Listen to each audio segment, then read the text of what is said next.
Apologies. All right.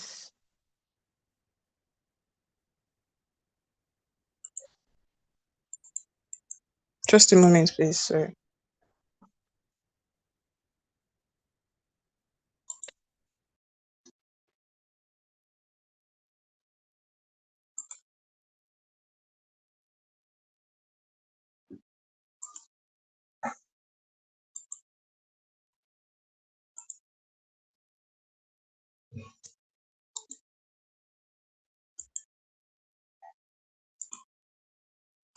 Sorry, I don't know. Can you see it now? Okay. No. Okay, yeah, it's on now. Apologies for that, everyone. Okay, so while we wait for the slide to come up, so we are going to begin with an opening prayer, and the opening prayer is going to be recitation of the third stanza of the Nigerian national anthem. O God of all creation, grant this our one request. Help us to build a nation where no man is oppressed, and so with peace and plenty, Nigeria may be blessed. Thank you very much. So why? Okay, thank you very much. It's on now, Damlola. Okay, thank you. Next slide. Sorry about Oh, that. no, it's fine. Thank you. Next slide, please. So moving on, we know the essence of safety. Thank God, I think almost everyone actually from are in the energy industry and know the essence of safety. So I'll be taking a safety moment. So I will advise you all kindly mute your mic when not speaking, and when you have a question, raise up your hand to speak. And when it is time for questions and answer, you use the chat button. Also, ensure you can still hear the fire alarm system with your headset if you have one on, and be alert and aware of your environment. Maintain a good sitting posture. And lastly, always stay safe. And this is to inform everyone the section is being recorded also, and it is also been live streamed on our YouTube page. So moving on to the next slide, we have our opening remark by one of our leader here in Lecture Hub. So our admin officer here at Lecture Hub, Madam Chinelo Nora. Are you on the call, ma? Madam Chinelo, are you on the call? Oh, Chief. Yes, good evening. I'm on the All right, good call. evening. Oh, you're welcome, ma. You can have the floor, ma. Okay. So, good evening, everybody. First and foremost, I want to welcome you all to today's webinar hosted by Lecture Hub Community. We are excited to have you join us for this webinar on international pathways, funding opportunities, scholarships, and grants. So in a time where we have a lot of information and opportunities online, it's really overwhelming to be able to decipher the informations and conversations that are useful and those that are not. So this evening, we brought together knowledgeable speakers from all over the different areas of life to come and break these opportunities down and talk to us more about getting clarity and not just being lost in the noise. So whether you're looking to study abroad, secure a funding, or start a global career, this section is designed for you. I would urge you all to sit tight and engage in whatever we have this evening installed for you. Once again, thank you all for coming and welcome to the webinar. All right, thank you so much for that powerful opening remarks. So moving on to the next slide without wasting any of our time here. So moving to the introduction of Lecture Hub, the platform that brings everyone here today. So Lecture Hub is actually an e-learning platform that actually aims to like revolutionize the way energy and the way knowledge is actually being shared in the oil and gas industries. So we are actually CAC registered company, and we are currently available on LinkedIn, we're on YouTube, We are on YouTube, and very soon you see us on Instagram. So Lecture Hub has amazing programs for its members. These actually include our annual energy mentoring section, where the 3.0, the third edition, is currently ongoing. Then we also have our bi-monthly webinar, which actually includes the one we are doing today. So Lecture Hub is actually a very amazing platform, and in Lecture Hub we understand the importance of continuous learning, and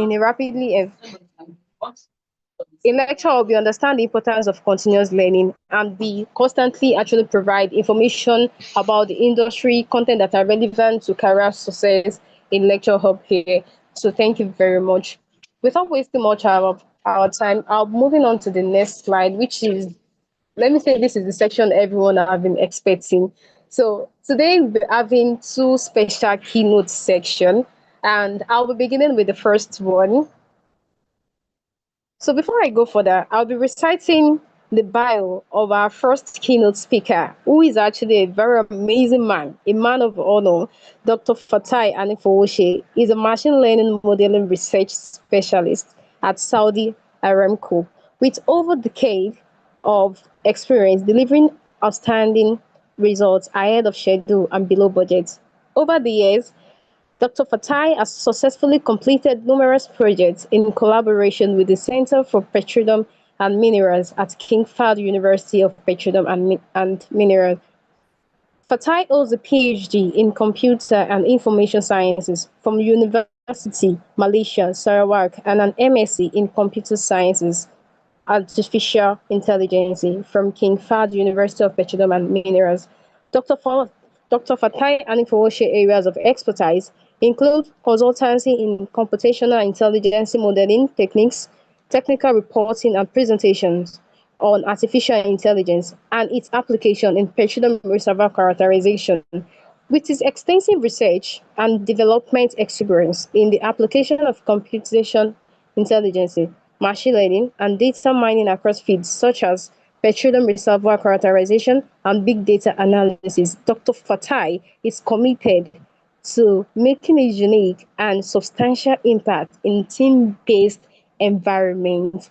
Please, ladies and gentlemen, join me in welcoming a man of honor, the man of our distinguished keynote speaker for today, Dr. Fatai Anifowoshe. Please, are you on the call, sir? Yes, I am. Thank you very much. Oh, you're welcome, sir. Please, you can have the floor now, sir.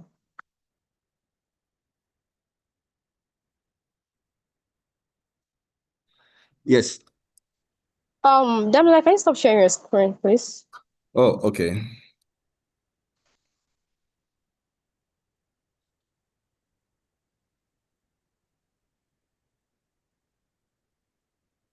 Okay. Did you see my screen now? Yes, I can, sir. Okay, thank you. Let me put. Yeah, thank you very much for that generous introduction. I hope I'm very much loud and clear. Yes, you are, sir. We can hear you loud and clear. Okay, good. So, good evening, everyone, and thank you so much to Lecture Hub for the invitation. And I must give a special thanks to the founder. I call her Madam FG. Thank you so much for the invitation. And I also thank my co-keynote speaker and the excellent set of panelists that we have today. They are people of timber and caliber when it comes to this subject. I know them very well. Thank you so much. Once again, thank you so much, and I'm very happy to be here to share the virtual podium with excellent people that I have on the program. I've been asked to talk about international opportunities pathways, how to seek and maximize international opportunities for career and personal growth. And I've been told that I have between 10 to 15 minutes. So I hope to ensure that I do not go beyond that. Okay. How many of you have heard this slogan or have seen it somewhere? People say school na scam. I'm very sure many of you will have heard about it. However, this statement itself, in my opinion, is actually a scam in itself. It's a scam because, yeah, even though it is true that there are some people who made it in life, who became multi-billionaires without going to school, those are considered exceptional cases, and you don't give advice based on such exceptional cases. So the general principle remains that you need to study hard, you need to get good performance to be successful in life. And that is also the cultural upbringing that we all pass through, especially in Nigeria and in Africa as a whole. Our culture is a culture of excellence. Our culture is a culture of hard work. So that is why I'll be starting my talk today by flipping the statement around that school no be scam at all. And the reason why I'm saying that school no be scam is that even today, despite the vast unemployment, despite the economic condition, despite the low level of employability, despite all the geopolitical problems we have, people are still getting jobs in different companies, NNPC, Total Energy, Seplat, SLB, everywhere, even beyond jobs. People are getting scholarship opportunities everywhere in the world, in top universities, King Fahd University, Manchester, UK, US, everywhere in the world. Nigerians are still getting opportunities. So if school is scam, then none of this will have been happening. So school no be scam. Now, for international opportunities, for everyone to know that school no be scam, to get opportunities out there, it is not a cup of cake. It is not given free of charge. You have to earn it. And the very first condition is that these opportunities are not for everyone. Not for everyone. It starts from excellent performance from your CGPA. The international standard, the minimum I have seen everywhere based on my experience, is that your CGPA must not be less than 3.0 on a 4.0 scale, which is very common. When we convert this to our 5.0 scale in Nigeria, it becomes nothing less than 3.75. That is why when I'm talking to people and I say, okay, what's your GPA?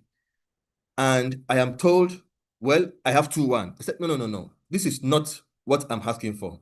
Are you on a strong 2.1 or a weak one? Because this has to be classified, to be clarified.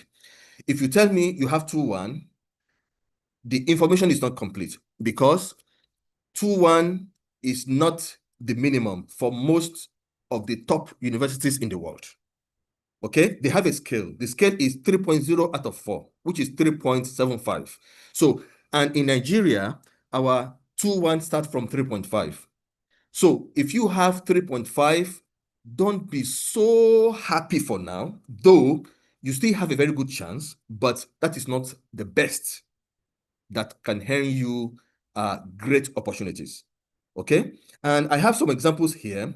This is my university here, King Fahd University. It is stated clearly on the website that one of the requirements for master's degree is to have a GPA of 3.0 or higher on a 4.0 scale if you want to get scholarship.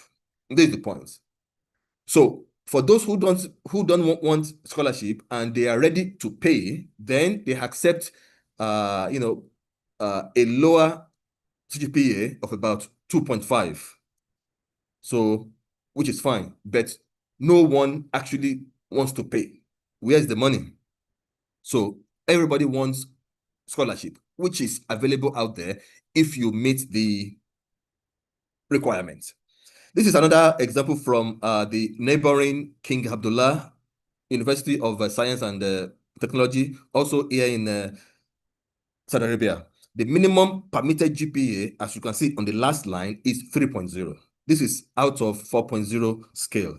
Then if you read the rest of the third line here, you will see that they are saying, even though 3.0 is the minimum, which is equivalent to our 3.75, higher GPA gives you a better advantage. For example, it's written here that 90% of admitted applicants have a GPA of above 3.3. And 3.3 is about 4.125. And then it continues to say 75% have GPA above 3.5. This is around 4 point something. So what am I saying here? Even though 3.75 is the minimum to have a very good chance, the higher, the better. And how can this be possible if your slogan in school was "School na scam"? Now, beyond having an excellent CGPA, opportunities out there also come with additional effort. You can't just be sleeping in your house and you are on your bed and someone comes from MIT or Oxford or Imperial College and say, hey, we have something for you. No, you have to do the hard work. You have to search. You have to apply. Even before applying, you have to write a strong SOP, statement of purpose. You have to write a very strong one. And a lot of courses are available on YouTube that teaches how to write a very strong SOP that will give you a very good chance. Again, you have to ask for letters of recommendation. Usually, they are expected from your university lecturers. And if you don't have good results, and on top of that, you have very good relationship with your lecturers, it will be difficult to get these letters from them.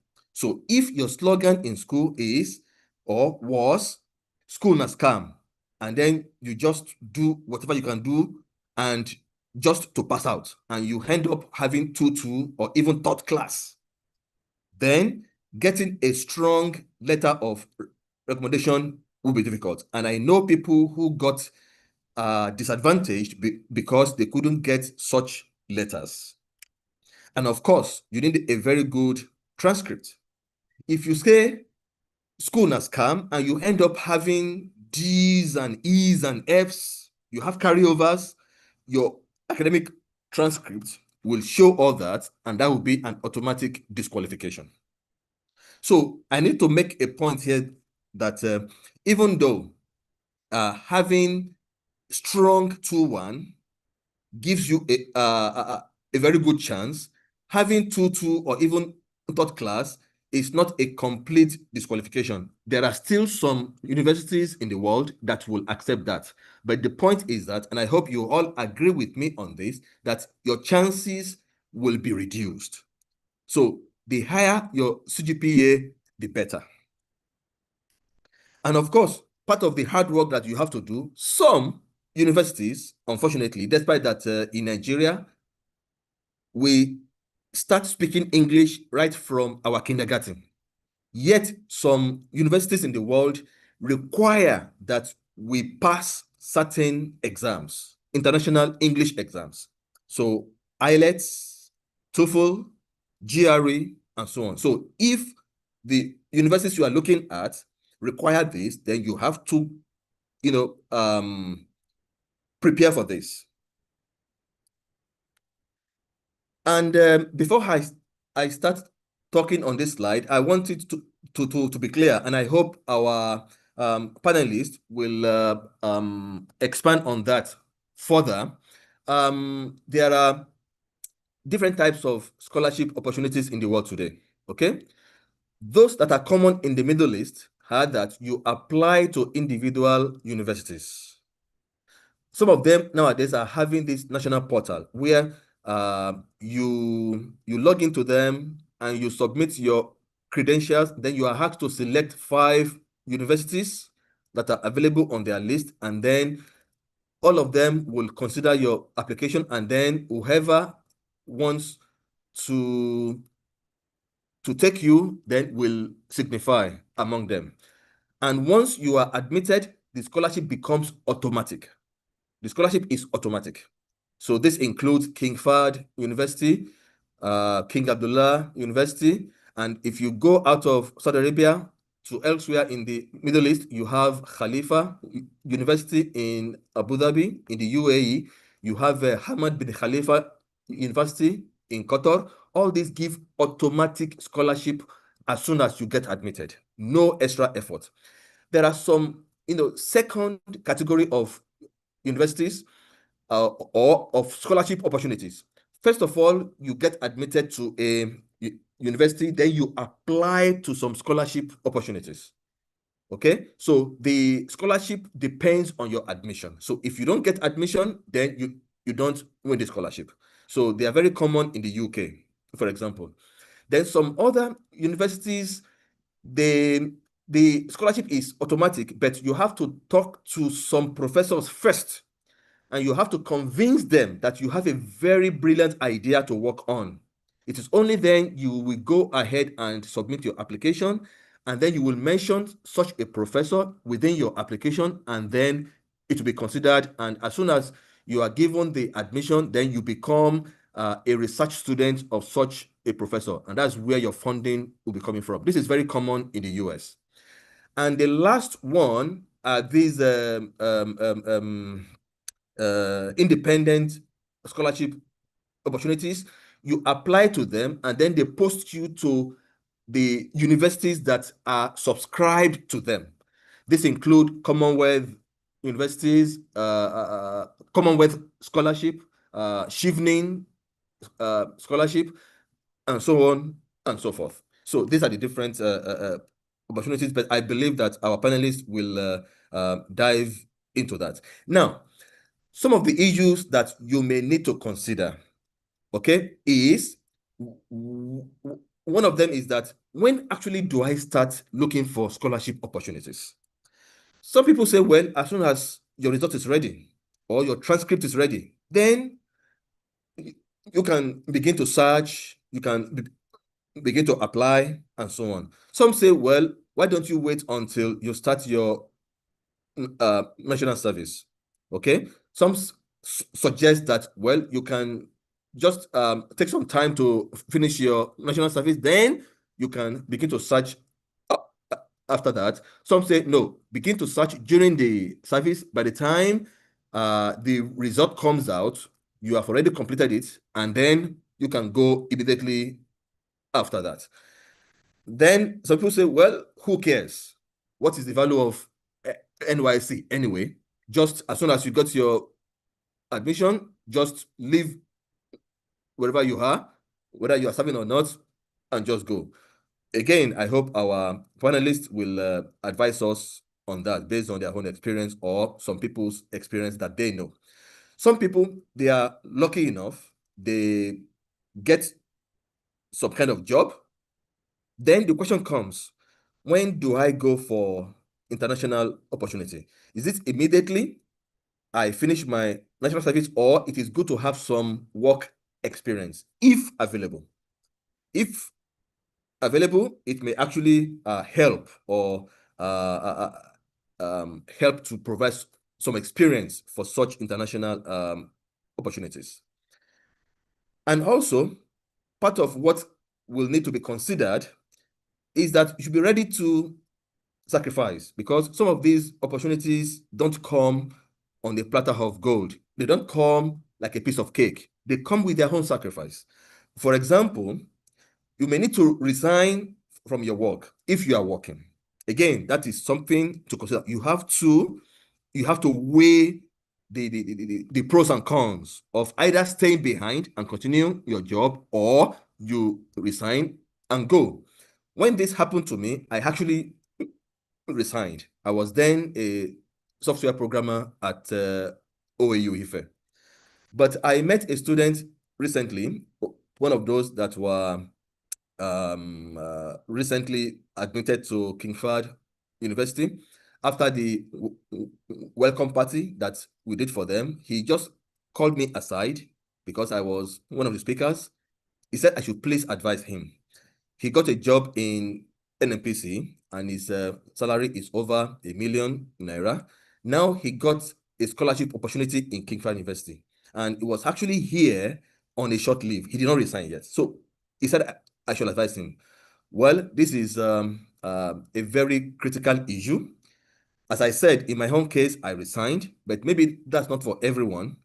Yeah, I don't have time to go into much details here, but I will try to touch more. So in my home case, as I said, I actually resigned, and it was a great sacrifice for me because by the time I was resigning, my salary in OAU then, and don't laugh at me, it's actually a long time ago, my salary was 60,000, not less than 60K. At that time, if you know, somebody working with the federal government is considered very, very lucky. So I was among the lucky ones at that time. With a salary of 60K, no, I was doing very fine. So I had to leave my 60K salary, and the student stipend I was getting as a student, as a master's student here in King Fahd University, was equivalent to 40K. As you can see, I had to leave a bigger pay to a smaller pay. But my mindset then was that, okay, 2 years of sacrifice is fine. And I strongly believe in God that after the 2 years of my master's degree, I will have a better opportunity. And that's what exactly happened. And I gave all the glory to God. Next is family. Sometimes it is very painful to have to leave your family behind. This is something to consider as well as part of the sacrifice. In my own case also, it was very heavy on me. I left behind a wife and 2 children, and a pregnancy. So it could be very, very painful. But as soon as I got here, I asked around, I tried to understand the system, and I brought my family as soon as I could. But it came at its own cost. The scholarship I got was a bachelor scholarship, so my family will not be supported. So what did I do? I instructed my bank manager and I asked her to give my family everything I have in my savings, and they brought them here. That's what I used to take care of them, with the hope in God that after the 2 years of my master's, things will be better. And it turned out to be so. Again, all thanks and glory to God. So the next thing you might have to sacrifice is your comfort. Some people get scholarship and they find themselves in places that are extremely cold, that they never experienced before. Again, you have to prepare for this. Even though Saudi is not considered a very cold country, but with a temperature of less than 8 degrees in my very first semester, no, I can say I suffered. But with time, I got used to it. And when it was in the summer, the temperature went in fact, sometimes the temperature went beyond 50 degrees Celsius, which I never experienced in my life. Again, I got used to it. So these are some of the little sacrifices. I call them little because they are things that can be handled with prayer, with seeking advice of experienced people, of elders in the family, and so on, and professionals in the field. You may be able to overcome them. So I call them little sacrifices. So finally, I will leave you with this quote from Steve Jobs. Everything we are talking about is all about happiness in our career, right? We all want to live comfortably. We all want to be happy, generally. So we have to lay for ourselves a very strong foundation. So the only way to be truly satisfied is to do what you believe is great work. So I leave you to read it to the end so that I do not continue to spend more time. Once again, I thank you very much for the invitation, and I hope our panelists will help in taking these little pointers that I have provided further and wider into the discussion. Thank you very much. Oh, thank you very much, sir. That was an insightful presentation. Please, let's applaud the Vita emojis in the chat box. Please, let me see your emojis coming. That was a great section. Thank you very much. Thank you very much, sir, for dropping such powerful presentation. So, just like he said during his presentation, the most important is school na scam. The way we all clamor all around, school na scam. So, school is not scam. You work on your results, your CGPA. If you want to get what you want, most especially the international opportunities, you start right now. Most especially as an undergraduate student, start right now. Work on your results, then seek for opportunities out there. And when the opportunity eventually comes, there are some sacrifices to be made. The resignation may actually come in, family, the lower fund, and all that. So please, let's try to appreciate our keynote speaker. Let's keep the emoji coming. Let's keep it coming, guys. Thank you very much, sir. So moving on to the next slide. We are going to have a photograph section right now before our keynote speaker actually leaves the call. So please, let's turn on our camera.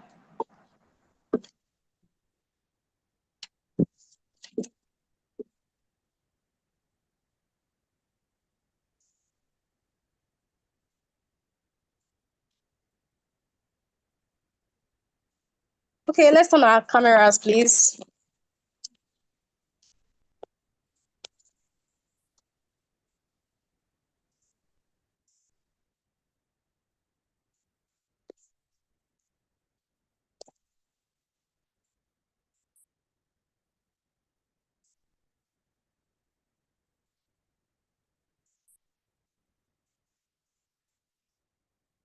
Okay, I've taken one shot. So let's turn our cameras. Others should turn on their camera. Damnola, I hope you're also capturing that.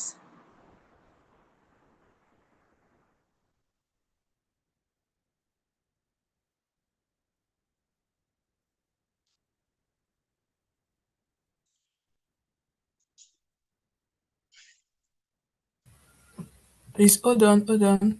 All right, thank you very much. Okay, you've not captured it. Yes, please. Okay. Just a minute.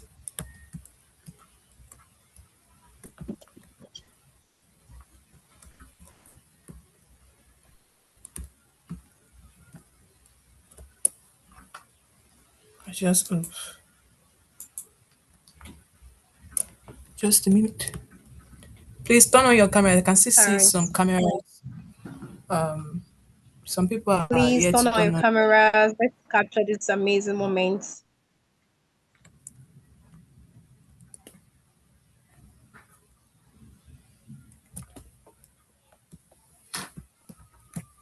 Oh wow. A lot of people's camera are not on. I think we have to just continue because Okay. Oh, have you captured? Have you captured anything? the ones I captured, I can't. Okay, just hold on. Yeah, I was able to capture one now. Just All right. but a Thank you lot of very people. much. Thank you very much. So Okay. moving to the next segment, I'll be calling on. So this is actually the moment to present recognition and an award. That's a certification of appreciation to our first keynote speaker, Dr. Fatai Anifowoshe. So I'll be calling on Madam Fejiro. Let me check if she's on the call.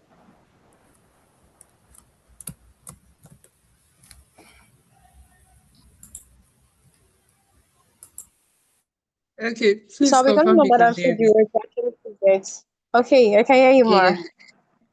Ma. Okay. Please, you can share. Okay, I was the one sharing from my own end. Okay. Let me see if I can share my screen. A minute, please.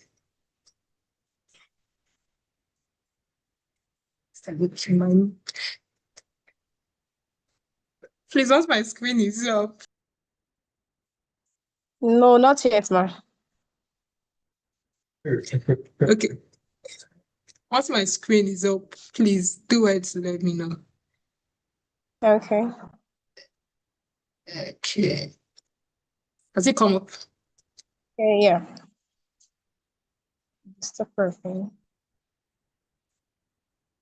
Okay, it's on now. Okay, thank you.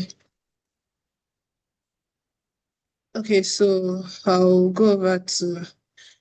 Okay, do you mind we take the next keynote so we do the presentation for both at the same time? Dr. Fatia, you will stay Okay, with no us problem about that. for extra. Dr. Fatia, you stay Okay, with so us for extra time. okay, all Okay, right, no there's no problem. problem. All right. Great pleasure. Thank you, sir.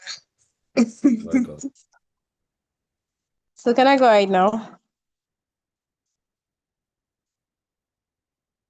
All right. So just like we mentioned earlier, we came fully prepared for all of our participants today. So we have another amazing keynote segment for today. So I'll be calling on our second keynote speaker for today, Mr. Olakunle Ajayi, an international development expert. Olakunle Ajayi is a globally recognized public health and international development professional with over 7 years of experience in advancing health equity, system strengthening, and community-driven solutions across multiple continents. He holds a BSc in biochemistry from the Federal University of Technology, Abeokuta, and an MBA in international development from Clark University, Massachusetts, USA, and is currently pursuing an MBA at Johns Hopkins University, Carey Business School. Mr. Olakunle serves in leadership roles within the American Public Health Association, contributing to national and global health policy conversation. He is a recipient of several prestigious awards, including the Excellency in Climate Leadership Award 2024 and the Vision Award for Excellency in Health Policy 2025. Let me see our emoji coming up, applauding our speaker. A yearly TEF and SIBC fellow, he has mentored over 400 young professionals across 4 continents and continues to support youth development through leadership and innovation programs. His work spans public health, climate and health, AI in health systems, and global development, with a strong passion for helping students and professionals position themselves for international opportunities and climate careers. So, ladies and gentlemen, join me in welcoming Mr. Olakunle Ajayi, our second keynote speaker for today's webinar. Mr. Olakunle, are you on the call, sir? Yes, I am here live and direct. Thank you so very much. Oh, we are glad to have you here, sir. Thank you, Aisha, for having me. I really appreciate you. And it's afternoon over here.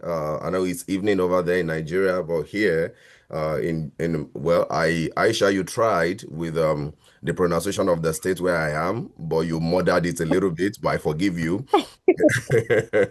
Apologies for that, sir. Yeah, I know it's okay. Fejiro she used to murder it until when we connected back then. So it is Massachusetts.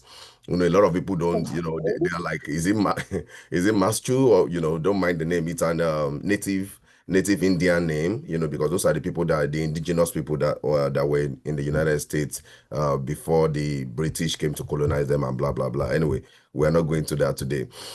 Thank you so much for having me this afternoon. I'm really glad. I want to celebrate the previous keynote speaker, Dr. Fatai. That was a very powerful presentation. You've done a lot, and I appreciate the direction or the pathway through which you took the conversation and your keynote. I know Fejiro gave me 15 minutes, 10 to 15 minutes, and I hope, so I prepared, I gave her a slide. I hope to follow that slide.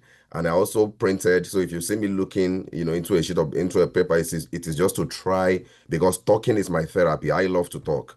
It's I've so many experiences all, for several years. So if that 15, even if she gives me 1 hour, it's not enough, because my story and my experience cuts across, whether you want to talk of fellowship, getting access to fellowships, getting access to, academic opportunities, my experience cuts across that, across board. But again, She has told me that it's 10 to 15 minutes, so I will try. And you can private chat me if I'm trying to monitor the time here myself. But if you see that I'm going beyond 15 or 7 or 16 minutes, please just private chat me and say, hey, mister, it's time to stop. Okay, all right. I really want to appreciate each and every one of you. I will stand on existing protocol. That's the Nigerian thing. So trust me, I'm still a Nigerian, full-fledged and blood. So I will still stand on the existing protocol because that's what we do a lot, when we go for presentations or conferences or speaking engagements in Nigeria. I believe everyone can hear me, right? Okay. I want to believe. Okay, sounds good. All right. So there are some things you can share my slide. I'm not really going to dwell. Yes, share my slide, and I'm not really going to dwell on that slide. So you can just be previewing the slide while I'm speaking because Dr. Fatai mentioned some things, and I know that we still have the panelists that are going to speak. Okay, and I know they're going to talk more, but speaking from the United States perspective, because I know a lot of people like, oh, Yankee, America, what's the big deal? What's the big deal about America? You guys are just causing troubles. America is causing troubles all over the world. But trust me, that this country is one of the best countries in the world. Don't get me wrong, Nigeria is a great country. Oh no, Nigeria is a very wonderful country. You understand? But however, there are countries and there are countries. And I remember when I came into the United States, the person that came to pick me and my family at the airport, he said to me, Mr. Ajayi, congratulations. Welcome to the land of fulfillment. In my mind, I'm like, oh God, what are you saying, Jerry? I beg me that I came here on the student loan, and then I came with my family. I don't have anything figured out yet. But today, few months into my staying in the United States, I understood what he was talking about because I remember back in Nigeria when I was living in Lagos, once I go to work, I'm calling my wife, Madam, is there light in the house? And I know that, that's the current situation of everybody, of most people in Nigeria. Is there light in the house? Do we have lights? That's the first question I will ask her because she gets home before me. And then the second question I ask her is, how is our internet? We don't even have internet at home. So we buy subscription. Yeah, we subscribe. You understand? But you can imagine what it looks like when you don't bother your head. And I know that's the same story with Dr. Fatai. When you are not bothered about power supply and you are not bothered about internet, if nothing motivates you, ladies and gentlemen, let that drive to be in an environment where you can thrive, in an environment where you are not, even though, yes, they talk about racism, they talk about all this, all that, forget all those things, my people. You are in an environment where you can succeed. But this is where we lay the foundation, and that's what I want to talk to you about this afternoon. Now, 3 things that I said I'm going to talk to you about. Before I also add what Dr. Fatai, add to what Dr. Fatai said from the United States, perspective. I know a lot of you have heard a lot of things about America. Oh, they don't give visa, this and that. It's a difficult country. It's very to get to the interview, to pass the interview and enter. You've heard all manner of things, and I know the panelists are going to do more justice. But I'll speak on the perspective of, the American perspective. But let me quickly run through and lay a background. There are 3 things that I promise to share with you today. 3 key points. Number 1 is be intentional. If you want to access international opportunities, ladies and gentlemen, the first thing is you have to be intentional. Success, nobody wakes up and say, oh, I just japa suddenly. I just met myself in the United Kingdom. Or I just met myself, I woke up this morning and voila, I'm in the United States of America. Or ask Dr. Fatai, did he just wake up and say, oh, I'm now in Saudi Arabia? Ladies and gentlemen, it doesn't work like that. When you are ready to access international opportunities, you have to be intentional. The second thing is that you have to be prepared. That's the second thing. And then the third one is you have to go for it. That's the language or lingo that we use in America a lot. Go for it. Now, the first one is be intentional. And what will I say about that? I looked at people. One of the things when it comes to being intentional, you can just be previewing the slide. One of the things I tell people when it comes to being intentional, and I'm going to speak to you from my heart, is look at the people that have succeeded. That was what I did. I looked at, before I graduated or when I was about to graduate university, but that was in 2011, I looked at those who have succeeded in the field, that I want to go into. And I realized that virtually every one of them had either an international degree, international education, or international certification. So none of them actually rose through the ranks alone in Nigeria at some point. And check the history, check all of them, even the current president, whether you agree or not, whether you like him or not, whether we like him or not, he still went to University of Chicago, whether you want to, whether it is your own cup of tea, if you believe it or you don't believe it. But look at all of them, all the successful people in Nigeria, virtually every one of them had this international connection or international education at some point. I'm a member of the Mountain of Fire Miracles Ministries. My general overseer, who is my father in the Lord, who was one of the people that supported my traveling when I was relocated from Nigeria. If I checked his profile, he did his PhD in molecular genetics from the University of Reading in the United Kingdom on a Commonwealth scholarship. Ladies and gentlemen, what am I saying to you? Success, assessing international opportunities is not just it's not just a regular thing. You have to be intentional about it, and you have to lay the foundation by yourself and keep going and make sure you realize that this is something that I want, and then the next thing you're going to do is to prepare for it. Being intentional was when I graduated university, and then I was in Abeokuta. I followed my late landlord of blessed memory, the first computer-aided design lecturer in Nigeria. I followed him to Abeokuta. I was the dean in FUNAB that time, Professor Samuel Babatokpade Juyigbe, a very loving man. That's my academic mentor. It's painful that he's dead or he's late. That man told me, his story. And then we were together in Abeokuta, and I saw an opportunity. I saw a seminar in Lagos that, something like this that Fejiro is organizing. First and foremost, additionally, I want to say, Fejiro, thank you for organizing this. And for every one of you that are here, thank you for being here. So what did I do? Instead of going with my landlord from Abeokuta back to Akure, I said I traveled from Abeokuta to Lagos to go and attend that seminar. And that was the beginning. Now, get me right. When I say being intentional, it simply means you have to prepare by checking those who have gone ahead. What is their educational background? What is their experiences? What is their certifications? What is their network? You can imagine in the state where I am, there are two Ivy League schools, that is MIT and Harvard. It's just about 45-50 minutes away from the city where I live. Now, there was a time I was at MIT. No, sorry, I was at Harvard because a professor, somebody from Nigeria came to speak, and then I had to go welcome her. Guess what?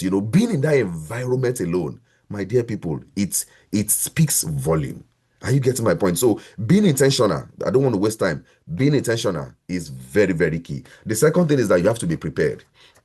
Now, for someone like me, and I'm going to talk briefly about that very quickly in 60 seconds, being prepared means that what are you doing? See, international opportunity is not about, because there are so many international opportunities. It could be you want to apply for jobs.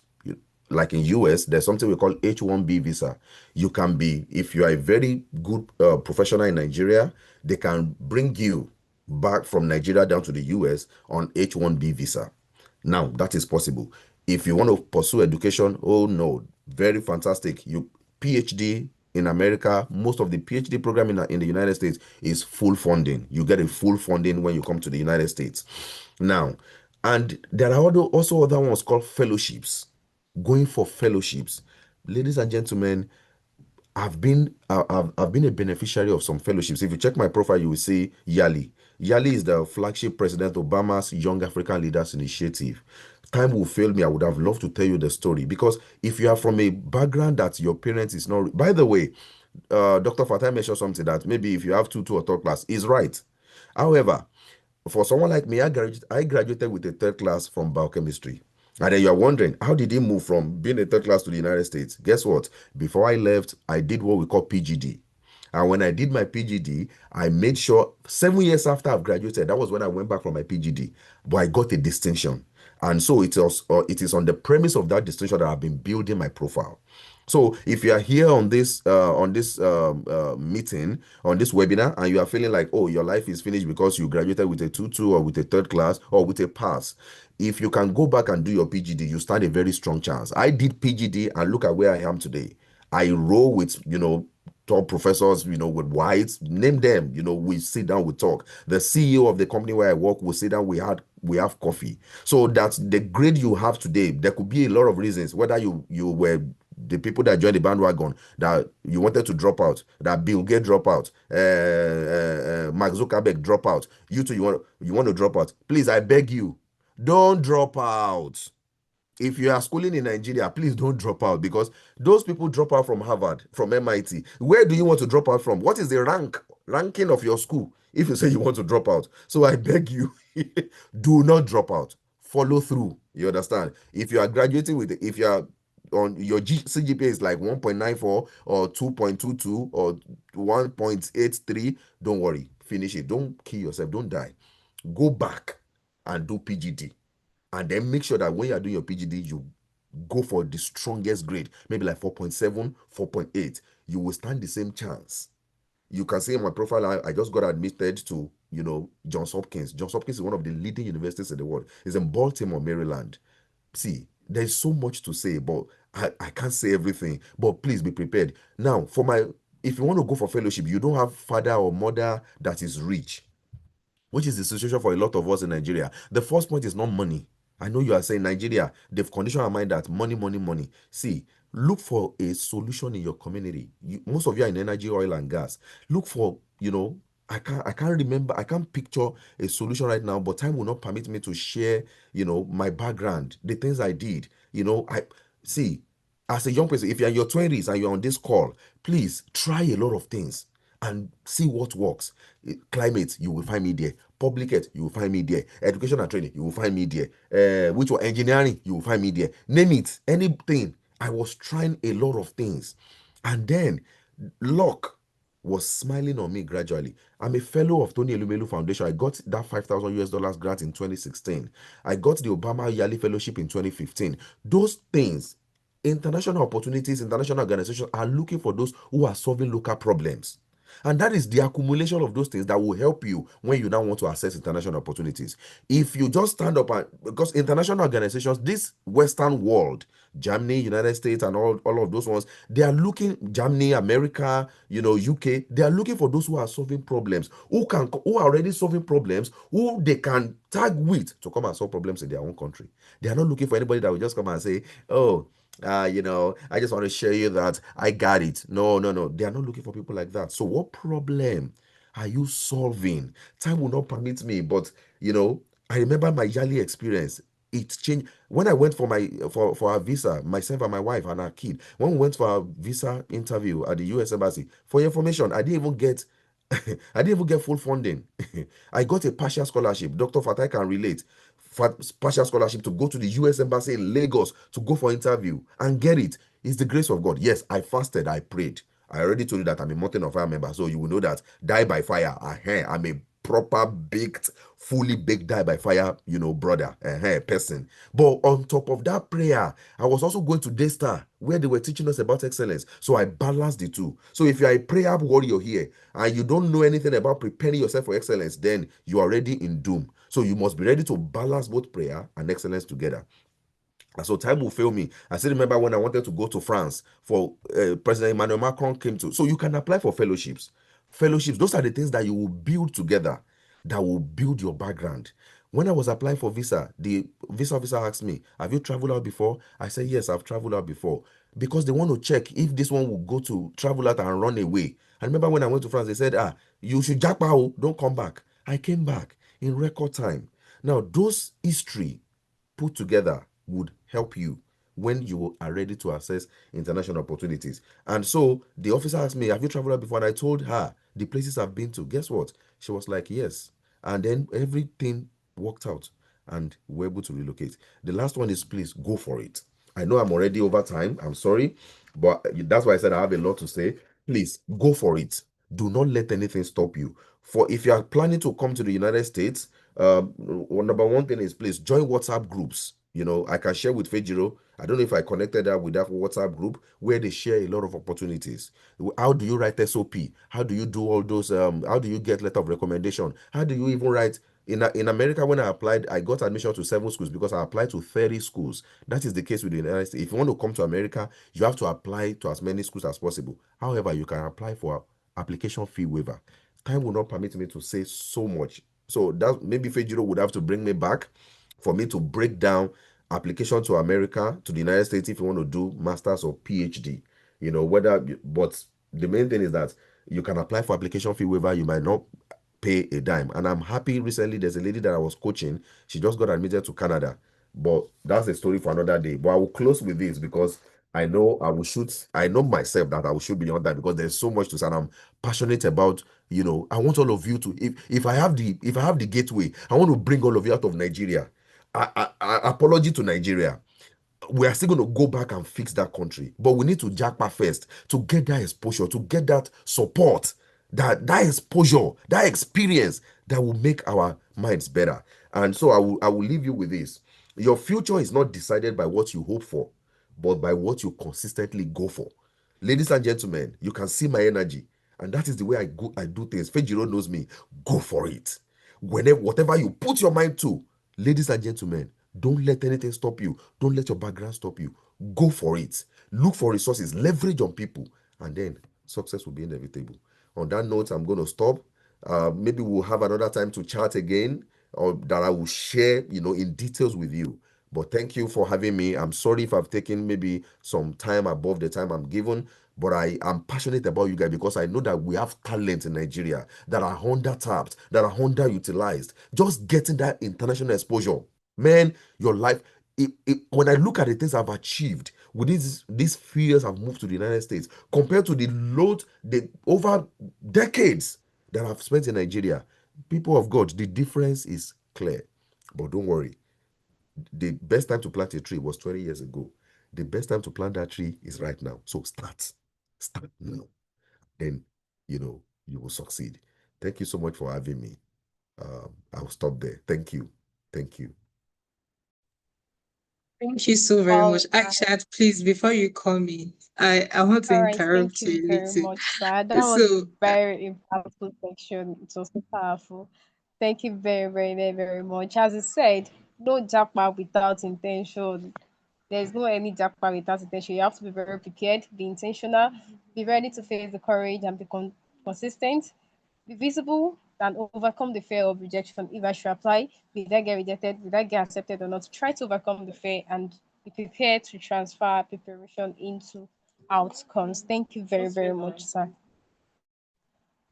Thank you very, very much, sir. So Yeah, without it's my wasting much pleasure. of our time, I think Fejiro wanted to say something, but yeah, sorry to cut you, Aisha. Fejiro, were you trying to say something? yes, I was trying to say something, but she's the master of the ceremony, so she Okay, can sorry. decide to allow me to speak or not. It's okay. It's okay. Okay, you yeah, can I go just wanted to make a little bit of interruption. Please, we have a lot of participants with the name Ogenefejiro. I think we have about 6 participants with that name. Please do it to rename to your own name. I observed that the link I had shared was the one I registered with for those that could not register. So do it to rename so it doesn't feel I'm the one answering those questions. Because I saw some questions, I was like, I'm not the one, no. So please, just go and rename your profile name on the Zoom meeting that you are currently on. And over to you, Aisha. Thank you very much.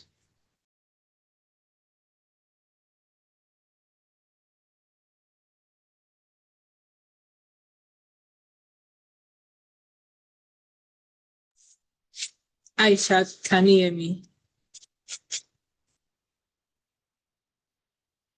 Dami, can you hear me? I can hear All you right. now. Okay, so over to any of you. Please can you confirm if you can hear me? Yes, I can. Okay, all right, thank you very much. Now, so we'll be moving to the recognition and award section properly. So I'll still be calling on Miss Fedger to properly present the awards to our keynote speakers. You can continue. Okay. Okay, thank you. Thank you very much. First and foremost, it's really a great privilege to see me drag Dr. Fatia on this call. Don't worry, don't worry, we'll set our own case offline. And it's such a beautiful honor to really have Mr. Oluwale, my big daddy over there. And I used to trouble almost everybody here, and I feel bad at times, but what can I do when I have people around me? I have to trouble them. I know I'm owing Dr. Fatia jollof rice. Well, thank you so much, Doc, for being on the call today. I want to really especially recognize everyone, our keynote speakers joining with different time zone from Saudi Arabia and then from the United States of America. Currently, we are in the evenings. I remember traveling one time like that. I was surprised that 9 p.m. the day was still as shiny as normal 12 o'clock. So thank you so much for taking the sacrifice to be here today. So I'll do well to recognize keynote one. Dr. Fatia, please confirm you can hear me and you are still on the call.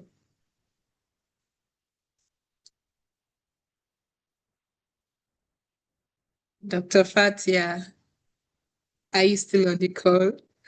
Is it Okay, Fatia so or let me. Fatai? Dr. Fatai.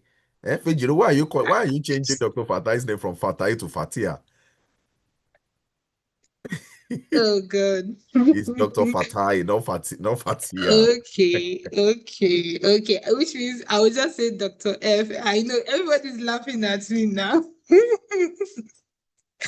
Okay, so I'll go over to Dami, you can go to the next slide. I think because I'm owing jollof rice now, it doesn't want to answer me, so I'll wait a little bit. And I want to specially recognize and appreciate Mr. Olakunle Ajayi. And I want to say who is this now? It's not nice. It's not nice.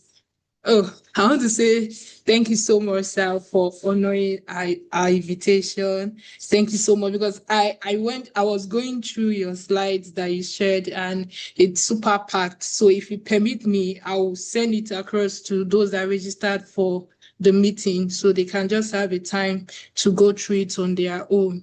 Then thank you for being our keynote speaker for today at the International Opportunity Pathway webinar. We do this webinar because we observe that some of our people, students, graduates, young professionals are yet to get some opportunities that can really land them on a better scale. Thank you so very much. And I will do well to send the soft copy. And when we meet in the US, I will give you the hard copy. Fejiro, you are hoeing us in this US. You are supposed to be here, Fejiro. You are supposed to be in the United We will States. take that one offline. Thank you so very much, Thank you sir. for having me. I really appreciate it, and I wish you all the best. Thank you for doing this. I used to do something like this back in Nigeria when I was in Niger. I missed this. So, Fejiro, good job. To all the Aisha, Damilola, and everybody supporting you, kudos to all of you. Thank you for joining. Yeah, it starts small, but it's going to go great. So just hang on, stay true, and everything's gonna blossom. Trust me. Thank you for having me, and I have to jump off now. Thank you, Fejiro. Thank you, everybody. I wish you, Thank you. enjoy the rest of your day. You too, sir. Bye. Bye. Okay, so Aisha, you can go ahead with the panel while we wait All for right, Dr. thank you very Fatia so we much, can. Ma. Yeah, Okay, please. so over to our participants. So moving to another segment of our webinar today. I'm very sure our energy will have been much higher than it was right now because we are moving to a deeper part of the webinar that everyone has been most anticipating for. But at this segment, I'll be handing over to my co-moderator to take us through the panelist bio and the roundtable discussion. Damnala, are you on the call? Yes, I am. Confirm you can hear me, please. Damnala, are you there? Yes, I am. Confirm you can hear me. Can you hear me? Yeah, loud and clear. You can have the phone now. Okay. All right. Okay, thank you very much. Thank you very much, Aishat. Thank you very much for the opportunity, lecture.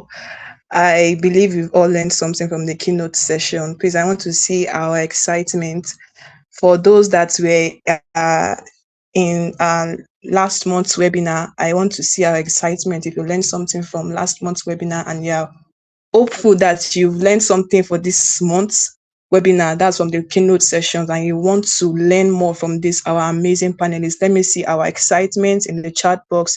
Let me see our excitement, our reactions. Thank you very much. Thank you very much, everyone. So once again, I want to appreciate our keynote speakers. I think I learned so well. School is not scam. School no be scam. I learned so well from Mr. Olawale as well. There are a lot of opportunities out there, especially for those of us that we are still in our teens and 20s. We have a lot of opportunities out there. I also, for those that are undergraduates that, you are maybe probably in third class now, you can still upgrade your CGPAs for better opportunities out there. So moving on quickly, I'll be reciting our panelist bio. So the first person I'll be introducing is Miss Kaito Chukwudi. Please don't mind the way I pronounce the name. So Kaito is building at the intersection of energy, finance, and systems, focused on one of the defining challenges of our time: scaling access to reliable and sustainable energy across Africa. Having worked, studied, and clinched recognitions across international markets like the UK, USA, the Middle East, and within Africa, she is intentional about leveraging global opportunities to shape scalable systems that improve lives and communities sustainably. When Kaito isn't yapping about energy through the energy tribe, she is probably somewhere in the world living fully and deeply. Please, can I see our excitement? Can I see our appreciation? Can we see our welcome messages in the chat box? Thank you very much, Ms. Kaito Chuku. Please, are you on the call? Can you just say I? Are you on the call, ma'am? Ms. Kaito. Okay, probably she'll join us soon. Moving on to our second panelist for today, that's Mr. Victor Awe, who is a maintenance engineer, Nigerian Liquefied Natural Gas, NLNG. So Victor Awe is a maintenance engineer at Nigeria Liquefied Natural Gas, NLNG, with over 3 years of experience spanning operations, maintenance, and reservoir performance. Is a theme-oriented, highly motivated, and passionate engineer with exceptional cognitive and communication skills, enabling him to effectively engage with employees at all levels across cross-functional teams. Over the years, Victor has consistently delivered outstanding results within the organizations he has worked with. Mr. Victor Awe, please, are you on the call? Yes, I am. It's a pleasure being here. Thank you once again. All right, thank you very much, sir, for joining us. Okay, please, just to confirm, can you see my screen? Can you all see my screen? Yes, I can see your screen. Okay, all right, thank you. Okay, thank you very much. Please, can we welcome Mr. Victor? Dami. Yeah, ma'am? Yes, sorry, just a second, please. I just observed Dr. Fatia's Fatia.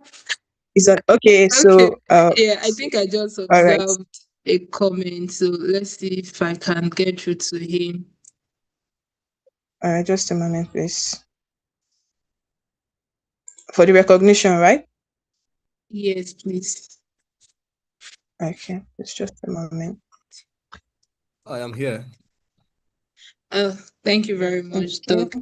I was actually looking for you too, but thank God you are here. So I just want to specially recognize you.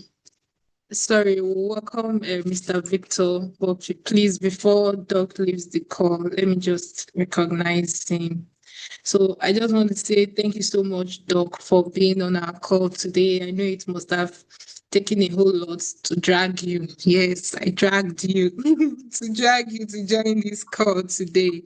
And I'm very, very grateful. On behalf of Lecture Hub, we want to say thank you so much for honoring our invitation as a keynote speaker at the April's webinar for the year. Thank you so much. And don't worry, when I come to Saudi, I will bring the hard copy, but I will send the soft copy to you. So you can put this in one of your archives that Fiji actually dragged you on a call. Thank you so much, sir. You're welcome. Thank you so much for inviting me. And this looks very beautiful. Thank you so much. I can't say no to FG. So thank you. Okay. Thank you, sir. Thank you very much, Okay, sir. over to you, Dami. All right. Thank you. Thank you very much, ma'am. Okay, so please can we still applaud Mr. Victor Ave once again? Thank you very much, sir, for joining us this evening. We are really grateful. So moving on, I'll be introducing our third panelist for today, Ms. Mistura Yusuf, energy professional, Hector School of Engineering and Management, Germany. Please, can I see reactions as I'm introducing the panelists? Please, let's see reaction, our excitement in the chat box. Please, let's welcome them well. Mistura Yusuf Badru holds a bachelor's degree in chemical and polymer engineering from Lagos State University. She has over 5 years experience within the engineering industry, which cuts across FMCG, chemical industry and oil and gas industry in companies like Unilever PLC, Nigeria Gas Company, a subsidiary of NNPC. She previously worked as a commissioning and process production engineer in the utility department at the largest single train refinery in the world. Can I see our upload, please? Dangote Petroleum Refinery and Petrochemical FZE, where she played a pivotal role in commissioning of the unit and inducted over 200 trainees, enlightening visitors and investors about the refinery process. Mistura is an award-winning member of the Society of Petroleum Engineers, SPE International, with a membership of over 12 years, where she currently serves as the International Young Professional Committee lead after managing thousands of young professionals within Nigeria, Africa, and Germany. She is an executive master student of energy engineering and management at the Hector School of Engineering and Management, Germany, and recently earned a diploma in corporate entrepreneurship from ISED Business School, Barcelona, Spain. Please, can I see our virtual upload? Can we appreciate? Mistura is the host of the Behind the Scene of Energy YouTube podcast, where successful women come share the real stories of how they triumphed alongside the men who helped. She is passionate about education, energy, leadership, innovation, and mentorship. She enjoys planning events, traveling, and spending quality time with her family. Mistura is married to a fellow engineer and is a proud mom of 2. Wow, wow, wow. Please, can we give a virtual applause? Can we appreciate our panelists for today? Miss Mistura, are you on the call? Please, can you just say hi? Thank you very much, ma'am, for joining us today. Please Miss confirm you Mistura. can hear and see me. Yes, loud and clear. Thank you very much, Okay, ma'am, for thank you joining very us. much. Thank you very much, Damilola, for You're that welcome. introduction. And it's a pleasure to be invited to speak. Awesome. Thank you so much for joining us. All right, so moving on, we'll be moving to the general discussion. The question is for all the panelists. So I'll read out the question, then I'll ask our the panelists for their contribution. So how can young professionals strategically choose between local opportunities and international ones without slowing down their career growth? And what are the mindset shifts necessary for transitioning? How can young professionals strategically choose between local opportunities and international ones without slowing down their career growth? And what are the mindset shifts necessary for transitioning? Miss Kaito, are you on the call? Miss Yes, I am. Kaito? Can you hear me now? All right, thank you. Yes, I can hear you now, loud and clear. Thank you very much, ma, for joining us. It's so nice to have you here on the call. So, ma'am, please, I would like your contribution in 2 minutes, please. 2 minutes. Thank you very much, ma'am. Oh, thank you. Thank you so much for having me, everyone. And it's such a pleasure to be here.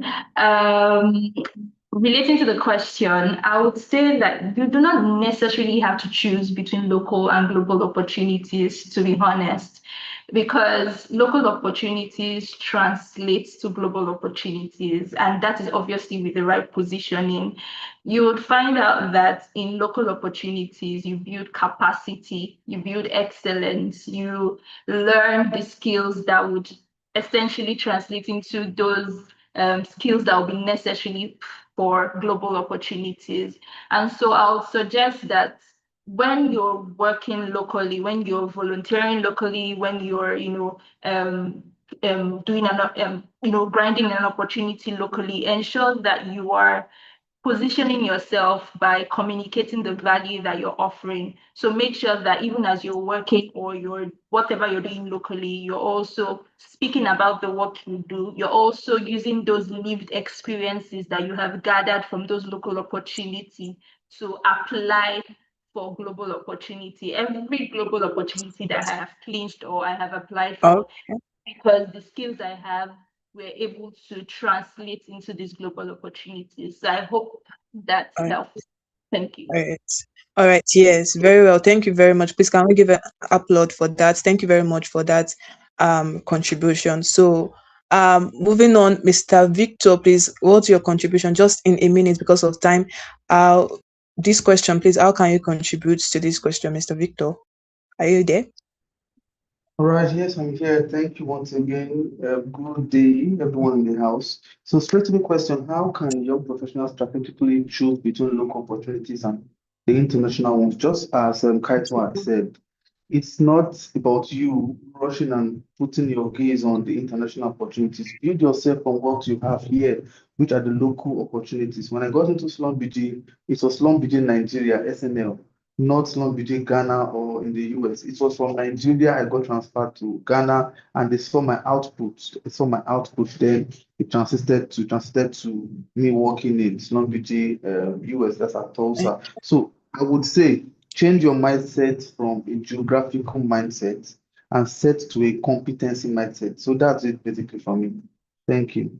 Awesome. Thank you. Thank you very much, sir, for that wonderful contribution. So change your mindset from geographical to a more like international mindset. Okay. So moving on, Miss Mistura, please, can you give us your contribution just in a minute? I know Mr. Victor have spoken, Miss Kaito have spoken as well, but just in a minute, can you also contribute to this? How can young professionals strategically choose between local opportunities and international ones without slowing down their career growth?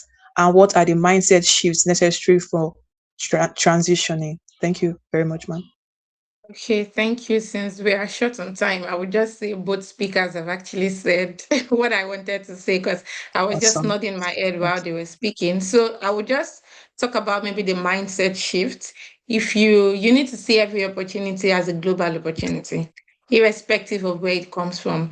Because it's funny when you maybe go outside the country and you are looking for opportunities and you get to see in the job description that they want someone who has international experience. And what does international experience mean? It means that you are in their country and the experience you bring from other space, other place where you've been to is that international opportunity. So that is what you call the local opportunity when you were in your country has now translated to being the international opportunity that would pave way for you where you are. So you just need to see everything as a growth, like a global opportunity, and this is what will help you get what you want in terms of competence and capacity. So thank you. Thank you very much, Ma, for that wonderful contribution. So thank you, everyone. So moving on to the roundtable discussion proper. So the first question here is for Ms. Kaito. And Ma, just in 1 minute, for students who feel their field or course isn't internationally competitive, how can they still access global opportunities? For students who feel their field or course isn't internationally competitive, how can they still access global opportunities? In 1 minute, ma'am. Thank you very much. My on the call, Ms. Kaito. Yes. Yes. Can you hear me? All right. Yes, I can hear you. I can hear you. Okay, so for this question, I would say that I don't think there's anything like a course not being internationally competitive. I mean, I have friends that we studied together at Cambridge, and if you heard the courses they did back in school, you'll be amazed. I have a friend that studied plant science, and she's doing amazing research at Cambridge. I have another one that did med lab, and she's doing cancer research at Cambridge. So I think it's just positioning and exposure. Make sure you're exposed to the right communities. Who are the people that you follow? Who are the people that you look up to? One thing I do on LinkedIn when I'm not posting is looking at the trajectory and the growth of people. How have they moved from position to position? How have they scaled their career growth and their academic experience? So I would say you should just get into those rooms where some of these discussions and some of these international opportunities things are happening, and you'll be fine. Okay. All right.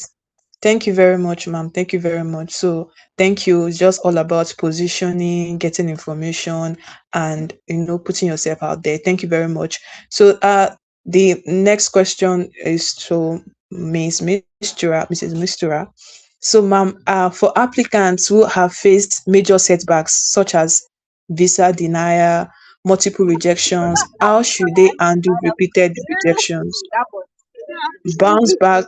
Please, can you mute your mic? Can you please mute your mic? Migburu or something. So, for applicants who have faced major setbacks such as visa denial, multiple rejections, how should they handle repeated rejections? Bounce back stronger and keep pushing. In 1 minute, ma'am. This question is for me. Ms. Mistura, please, are you on the call, ma'am? Okay. Yes, I am. So All right. just All right. to let Thank you know ma'am. that rejection is a part of the process. If you're not ready to get that rejection, then you're not ready to get the opportunity. So that's why you get to see when people share their success story, they tell you, I applied for 1,000. I think even Mr. Ola, was it Mr. Olawale? He said it. He said Yes, he yes. applied because you don't stick to one. One, you don't know who your competitors are. You don't know, like you might see yourself as, okay, yes, you graduated with a clear GPA 5.0. Do you know who your competitor is? They might come in with loads of opportunity, exposure, opportunities, experience. So that's one thing I used to tell people. I think before now, I used to say when I apply for stuff, I don't say the story the way I should. I would just like be very Okay. humble. And the next thing you're seeing the story of someone who got there, like, you did not even do as much as I have done. So you need to like know that one, you don't limit your applications. You apply to Okay. as many as you can, tell your story as much as you can, and just be ready to bounce back. Like have a plan A to Z. If A is not Thank you. working, you move to Z. Yes, thank you. All right. Thank you very much, ma'am. Thank you very much. So rejection is part of the process. Please let's go that. All right, moving on. Question is to Mr. Victor Awe. What role does personal branding, funding, and financial planning play in accessing international opportunities today? In a minute, sir, what role does personal branding, funding, and financial planning play in accessing international opportunities today? Mr. Victor, are you there, sir? Yeah, I'm here. So straight to the question, we have just All 60 right, sir. seconds. I would want to say that Yes, sir. Yes, sir. personal branding is your digital handshake. Just take it like that. Personal branding is your digital handshake, a strong online presence. For instance, we have FG. She has this strong digital presence on LinkedIn. So you want to push for bigger jobs, international opportunities, and you don't even have a LinkedIn account. It doesn't work that way. We have two keynote speakers who had spoken to us and they poured out themselves to us. So I think that's enough for me to say actually. So your digital presence, your personal branding speaks a lot, and it's a function of your digital presence. So that's what I have to say about Thank that. Thank you. Thank you very much, sir. Thank you very much.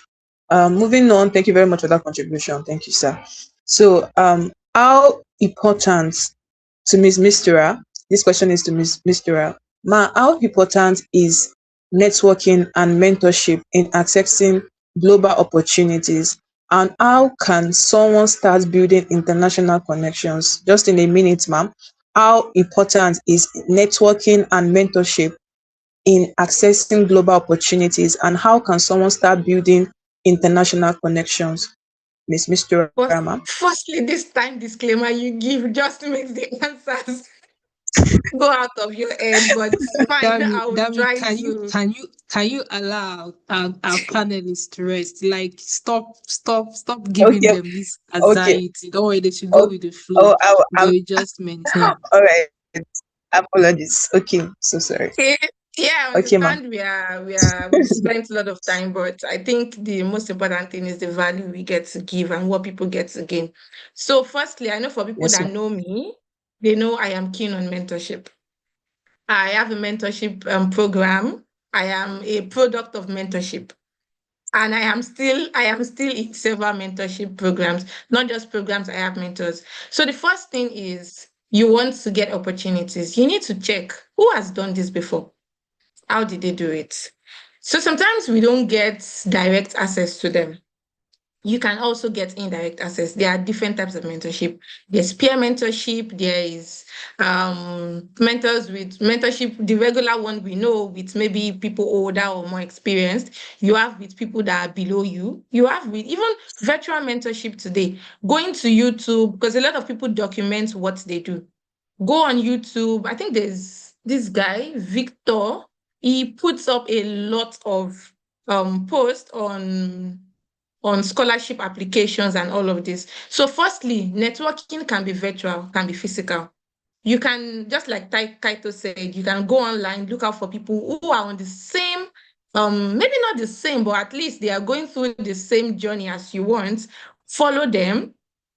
Don't be surprised. They might not accept your connection, but that's not the most important thing. The moment you connect with them, you get to see whatever they post, and that is your own most important factor. Aside that, go on YouTube, learn from people, and now try as much as possible to build a network for yourself that you can connect with somebody that knows somebody that has gotten this opportunity so they can help you review your applications, because 1 eye, 2 eyes to your application is not enough. You need to check with people who have done this before. So I think that's me putting together networking and mentorship and building international connections. I don't think it's the international should be there. Build the connection, build useful connections that, like I said earlier, are on the same path as you or they have traveled that path before. So from there, they even connect you to people within their own network. So I think it's just in circles. You don't wait for you to get international opportunity or connection before you can get these opportunities. So thank you. All right. Thank you very much, ma'am, for that elaborate explanation. Thank you so much. So moving on to our next question. I think is a general question. So if you could give just one piece of advice to a young person aspiring to secure and maximize international opportunities, what would it be and why? If you could give just one piece of advice to a young person aspiring to secure and maximize international opportunities, what would it be and why? Miss Kaito, ma'am. Okay, yeah, thank you. So if I was to give one piece of advice, I would say that you should be comfortable. You should be comfortable doing hard things, first of all, and also you should be very strategic in communicating the value that you bring. Ensure that everything that you are submitting for an international opportunity hangs by a single thread. And when I say a single thread, it means that your story is clear and the same consistently throughout the application. So yeah, thank you. Thank you very much, ma'am. So I ensure that your story is clear throughout the application process. So all right, so our next question is ma'am, to Mr. Victor, please, what's your contribution to this question? If you could give just one piece of advice to a young person aspiring to secure and maximize international opportunities, what would it be and why?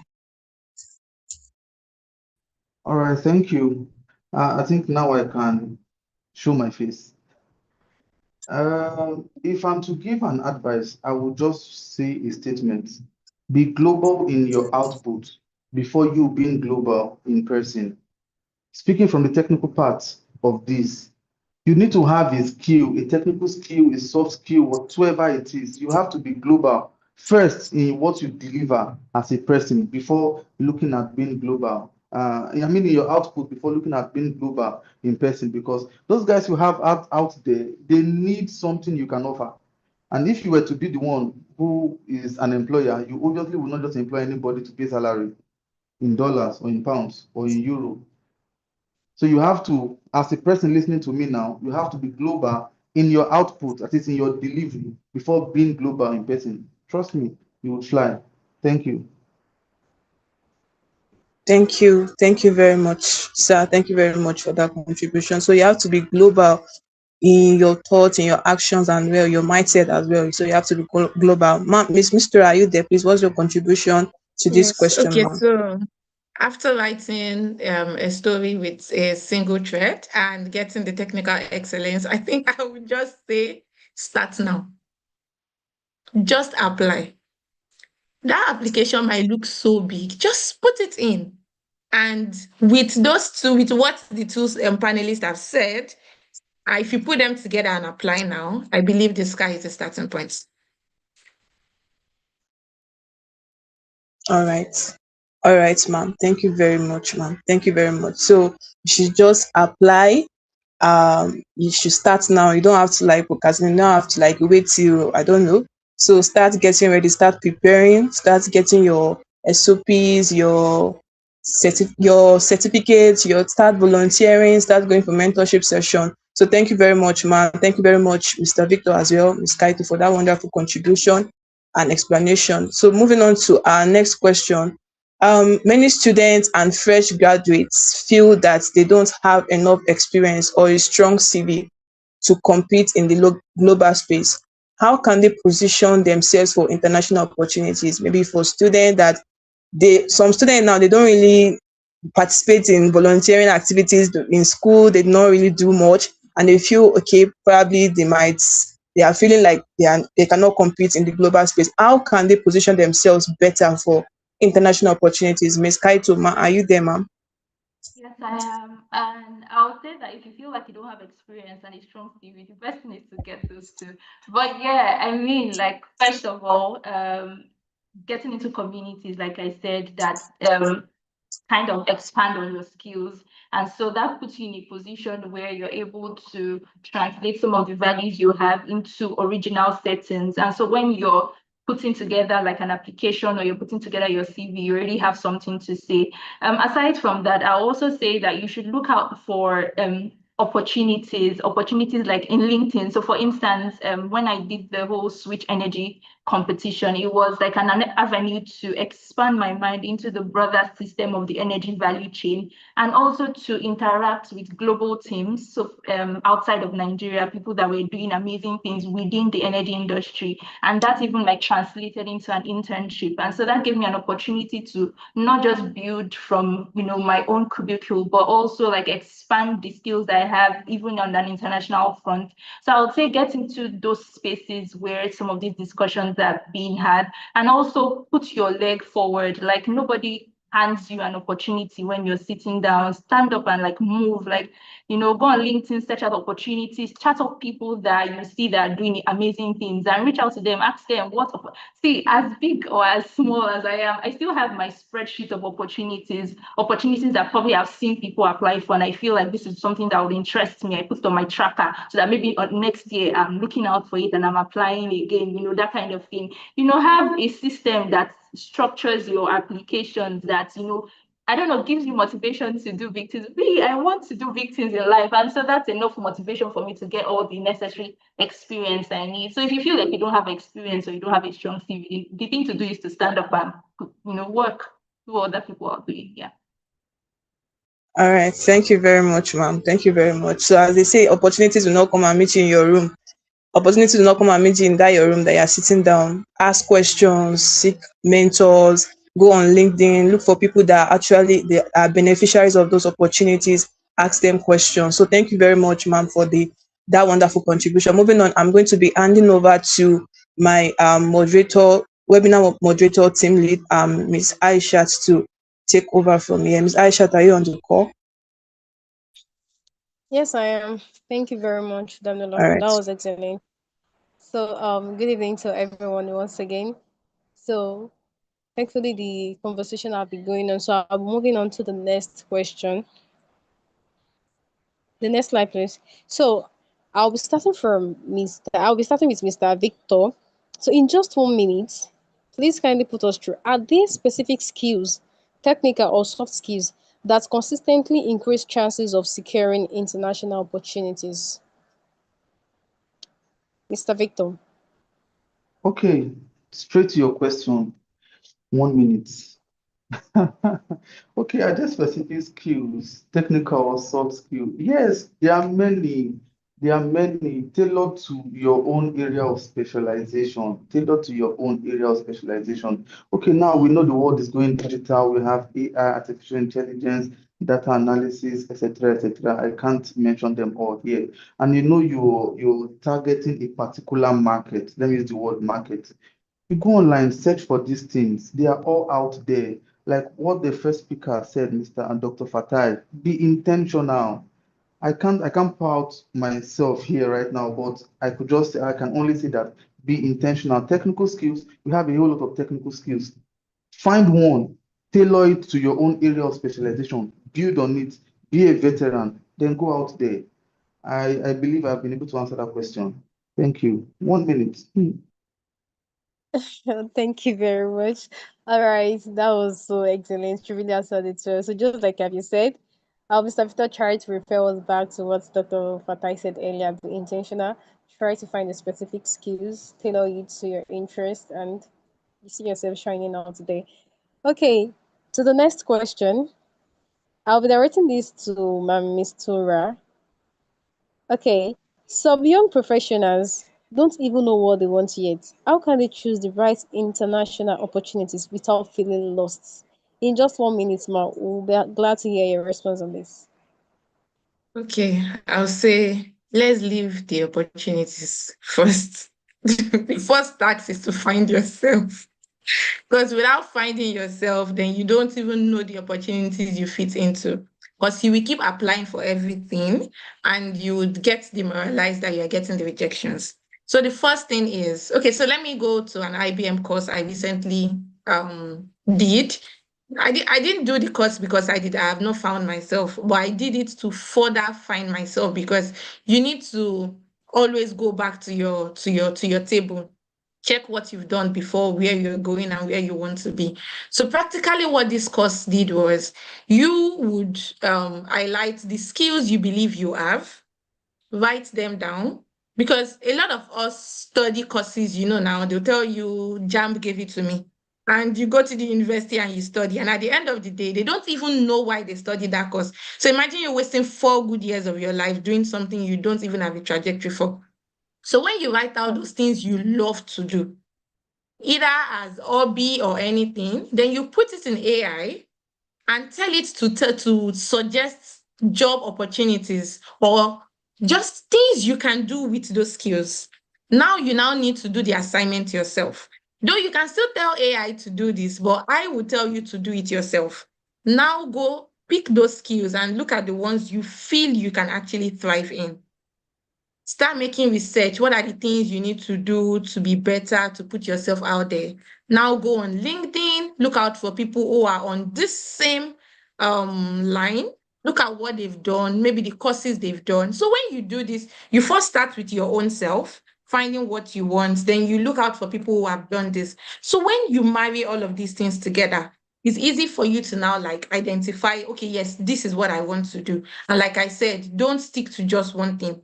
Obviously, let them all be in the same line. So when you are telling your story, it's not looking all scattered. So once you identify these things and you start growing, these opportunities will come. Tell people what you're doing. Even just saying it out there that you found yourself, you're trying to do this. I tell you, you would see people that would be willing to help you. Just communicate. Tell your story. share it, and be diligent. So from there, these opportunities will come and you will not feel lost.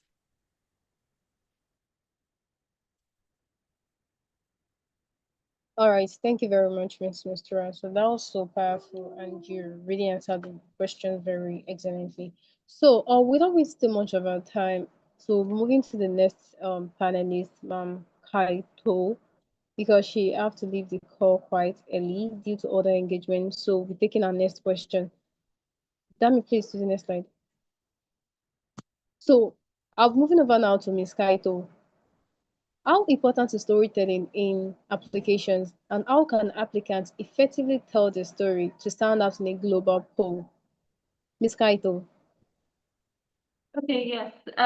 Storytelling, very important, but also be very cautious of the kind of story you're telling, how that translates into the opportunity, and also sometimes the length. So I've reviewed some SOPs, and you find out that, like, if you're supposed to write 500 words, 400 out of that words is the story. And you find out that in the first line, it's always, having lived in Nigeria and experienced Okay, so you find out that usually the first line is always having lived in Nigeria and experienced blackness, and guys, like, some of these things are old, to be fair. Like, be unique, come from a point of, I don't know, from a place of lived experience. And I know identity poverty is our lived experience, but also how you tell that story is very important to the person that is going to be reading it. Usually, when I write an application essay, I start with a hook. So what is that one thing that I want my whole storyline to translate into, and so that the person reading it can say that this is something that I haven't seen before. This is, an angle that I haven't touched before. So make sure that when you're telling your story, you're ensuring that the story, like I said before, hangs on a single thread. You're saying the same thing throughout your essay, but you're coming from a place of, you've given your hook, you've stated your problem. Now you've stated how the experiences you've lived or you've done can shape the kind of opportunity that you're going for. And then from there, you can state also the kind of outputs that you hope that this opportunity will translate to, for you and for your community as large. So just be very intentional about the story you're telling. It's very good. I always say that you should make sure that there is, like, a line of story in your application, but make sure that it is within the kind of opportunity that you're going for. Thank you. All right, thank you very much, Ma'am Kaito. So that was excellent. So storytelling is very, very, very important in our application. So we have to be so intentional about it, tailor it to all, be unique about it, and you get your way. So I'll be calling on Madam Chinaza to actually present a recognition award to Ma'am Kaito before she leaves the call. Ma'am Chinaza, are you on the call?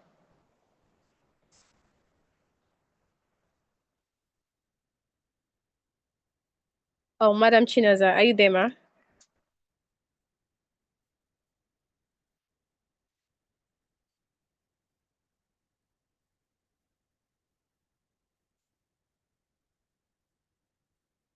Okay, it seems she's not on the call. So I'll be calling on Miss Fejuru to actually present his award to Miss Kaito. Miss Fejuru, are you on the call?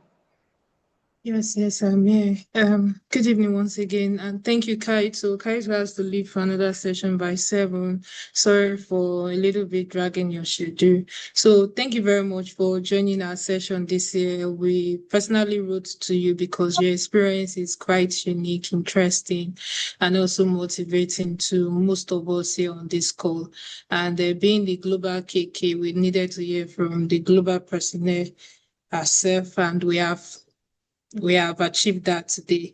Thank you so much. And this is a certificate of appreciation to Kaito Chukwudi as a panelist at the Lecture Hub April edition webinar termed the International Opportunities Pathway how to seek and maximize international opportunities for career and personal growth. Do well to follow her on LinkedIn. She has a whole lot for you and for the energy space. Our session on energy monetization, I think majorly about the UK and the other continents, is coming up by 7 p.m.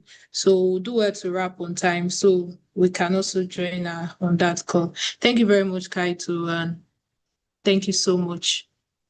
Thank you. Thank you so much, Fejiro, and thank you to your team as well. This has been very insightful. I particularly All learned right, from the thank you so much. sessions as well. So thank you.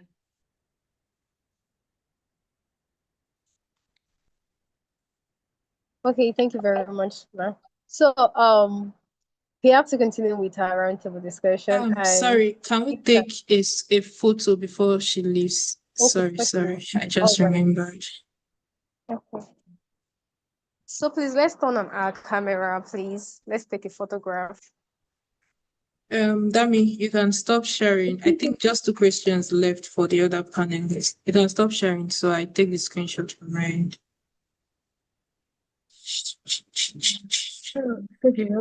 Did you call me earlier? Yes, please, you'll be giving the recognition to Mr. Victor very soon. Oh, okay. I'm sorry. I wasn't. Okay, thank you. Okay, so after you come and set to me backstage. Okay, so I'll be taking the screenshot now, and please do well to turn on your camera so we can make this snappy.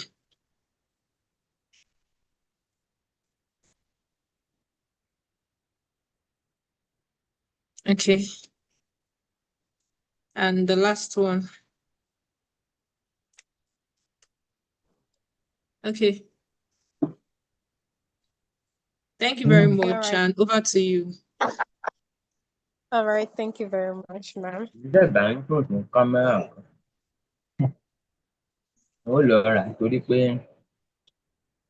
So moving to the next section, which will be starting with Mr. Victor. Can you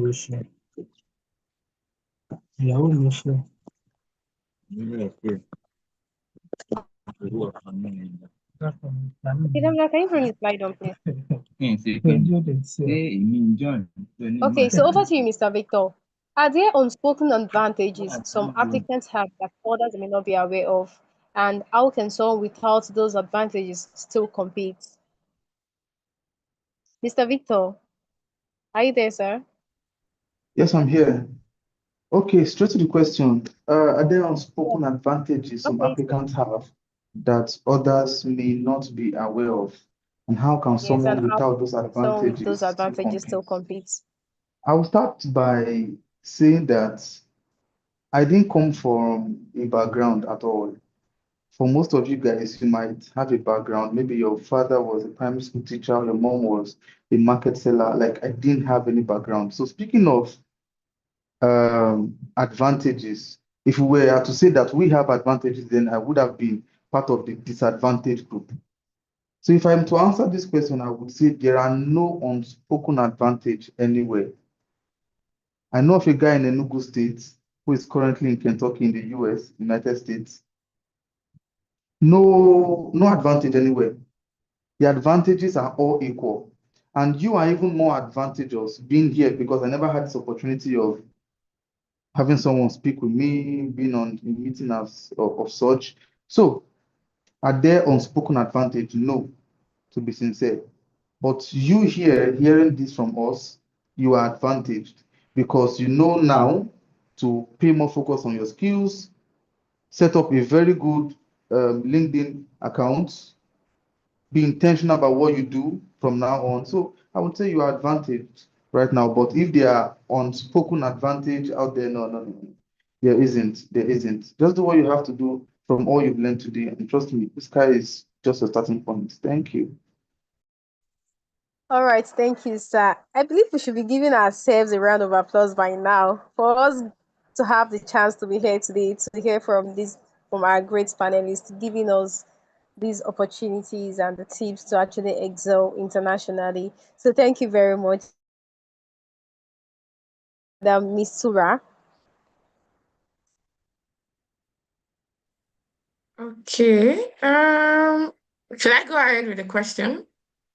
Yeah, I'll set up for I'll ask you a question now, Ma. Okay. Okay, so I want to ask, what are the importance of leadership or extracurricular activities in international applications? And how can students who don't have this experience still build a strong profile? Okay, so they're actually very important because with leadership comes some unwritten skills that you actually possess. Because if you portray yourself as a leader, it means you have people management skills, you have good communication, good listening skills.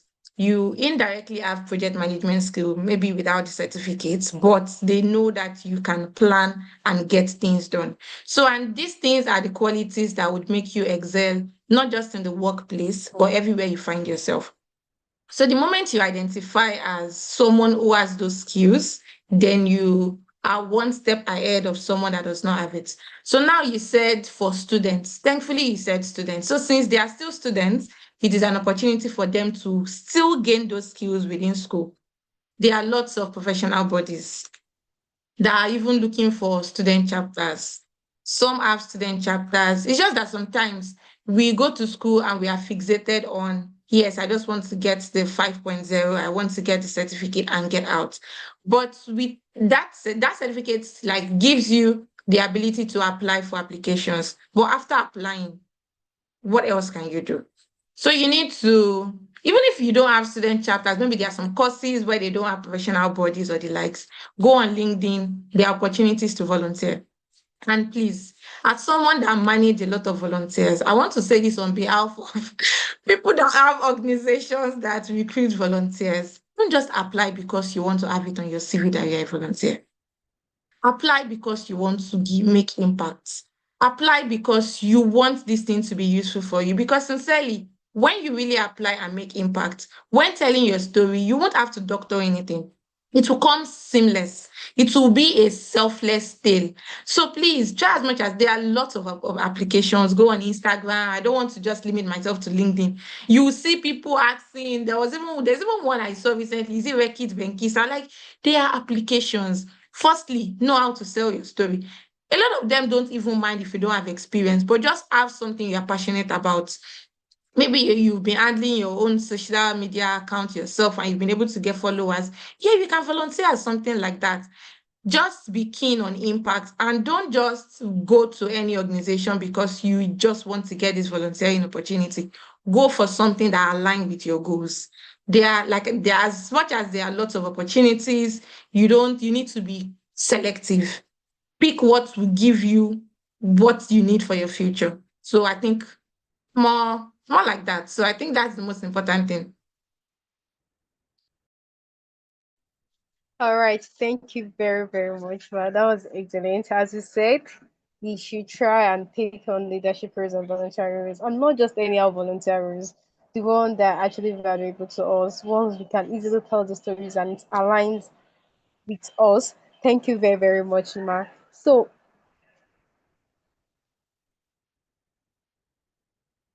I'll be rounding up this section now with the last question, which is going to be a general discussion. So I'll be starting from Mr. Victor. What advice would you give to someone who wants to start today but doesn't know where to begin? Mr. Victor, are you there?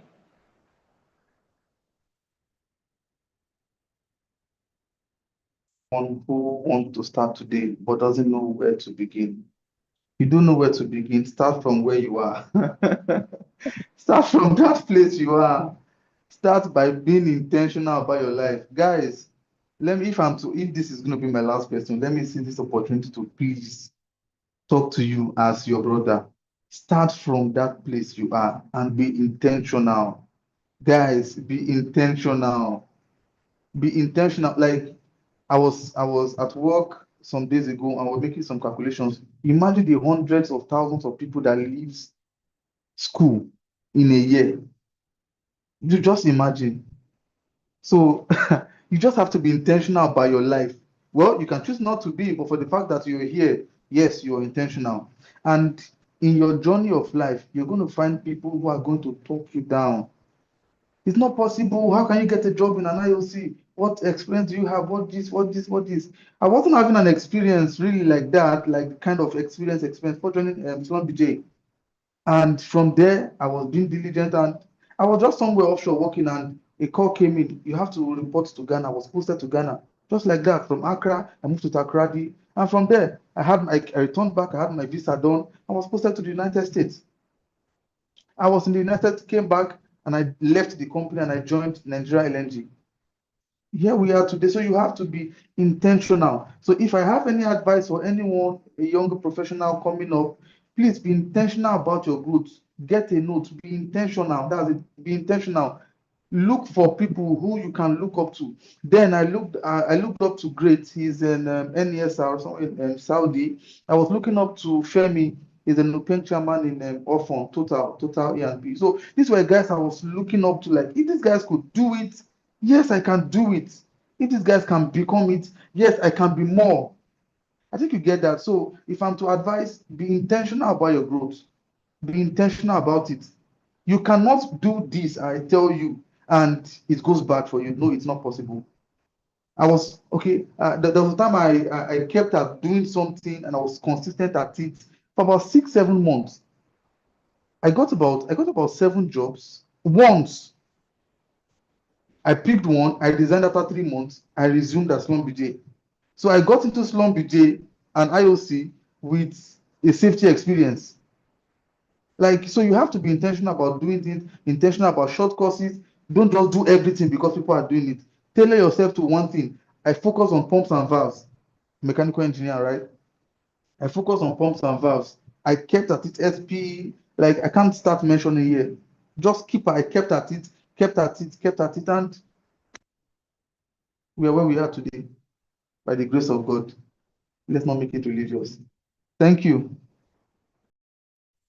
All right, thank you very much, Mr. Victor. Just as you said, intentionality, intention matters a lot. Start now, don't wait. Start wherever you are right now, be intentional with what you want, and don't wait. There's no any perfect time to actually pursue the opportunity. Just start. Okay, thank you. So over to you, Madam Mistura. What advice would you give to someone who wants to start today but doesn't know where to begin? I'm trying to look for something else that Madam Victor has Mistura. not said that I want to say. Because sincerely, you just need to start. Like Mr. Olawale Olakunle, I guess. He said the best time to plant a tree was 10 years ago. The next best time is today, now. As you are leaving this meeting, you are leaving this session like this, just go and start. That's every tip we've shared, everything we've said, just put it to practice. And sincerely, I would tell people living in this generation that you guys are actually very lucky. Sorry, I'm still in this generation. It's not like I am that old. But like AI is everywhere. The question now is, how do you use it? You see people want to apply for something, you just pick up somebody else's and tell AI to do it for you. See, people are now becoming smarter. The thing is, you can use AI as your guide, but AI should not be you. So try to make use of these technologies we have today and make you better. It should not make you redundant. So when you do all of these things, you can tell it to review it for you. Then you maybe do some edits and just like, see, sincerely, as much as the use of internet is becoming a disadvantage, it is also a great advantage. Put it out there, start now, apply, look for mentors, be intentional. I cannot take it out. You just have to be intentional and know what you want to do. Like, you are a mirror of whatever thing you are going to achieve for yourself. Start it. Start dreaming now. And it's not just dream, because a lot of people dream, you see yourself in Dubai and you don't even have a visa. You've not even applied before. So just look at the steps to get to these things and start today. There's one session I always start with, like the last mentorship, when we started the last mentorship program we had, the task to even apply alone was to even set your goals. I just wanted to see the trajectory of people that were coming in. I wanted to see your mindset, because it's not easy to work with somebody that does not even know what they want. So set your goals and break it down in bits. When you break it down, like that tax alone has helped you move from step 1 to step 10, because you already know what you want to do to get to that point. So once you start like that, it's easy for you to know when you are deviating, or know when you need to change something. Probably that was your own ideology of how it was done. So when you now have people to guide you, you get to change 1 or 2 things. I don't want to talk too much, because if I continue to talk sincerely, we will not leave this place. But sincerely, starts now, and starts with the growth mindset. I think that just caps it up. All right, thank you very much, ma'am, Mr. Ra. So just like you said, still be intentional. So we all have to be intentional and likewise take advantage of the era of technology that we have. AI is there, but it shouldn't just be you. Be moderate with its use, just to guide. And we can also seek mentorship on what to do. And just like you said, one thing particularly, you are a mirror of whatever you want to achieve for yourself. So just like we dream of what we want, we dream, okay, this is what I want. Then you leave it. You start now. Thank you very much, Ma. So this is actually the end of our panel section, and we really want to appreciate all of our panelists for staying on the call to this moment and for giving us such powerful presentation. That was so great. Really appreciate it. And just like what have been said on the call today, a lot have been said. Powerful words that are actually very great for us to take off today. And I think from now, I need to start my jackpot from now on. So work on your results. If you're a student, start working on your results. Your CGPA is also very important. And there's nothing like school is calm or wherever. No, school is not scam. If school is calm, those people that they're actually very doing well out there, they won't have been there. So thank you very, very, very much from keynote speaker. Try from our keynote speaker down to the panel section was so great. Let's be intentional with what we want. Getting an intentional opportunity is not just by you sitting in the corner of your room telling you, no, I don't want jackpot. No, it's not like that. Be intentional. Seek advice, seek mentorship. LinkedIn is there for us. Start following people that are dropping scholarship opportunities, people that are talking on tips on scholarship, on getting international opportunities. So let's go out there, show ourselves, then pray as well. Thank you very, very much. So to our panelists, I believe you all enjoyed this section. So let's drop one thing that actually stood out for us throughout the whole section. I'll be expecting you guys comment in the chat box. Let's drop one thing that actually stood out for us throughout the whole section. Let's keep it engaging. Let's keep it coming. I know this was a very long and it was an interesting section for all of us. So let's drop our key takeaway. What do we get from this section? What stood out for you? What do you learn most from this section? So let's drop it. Wow, Abdurrahman, proper presentation prevents poor performance. That is great. Let's keep it coming. Let's drop our comment, our key takeaway from the section.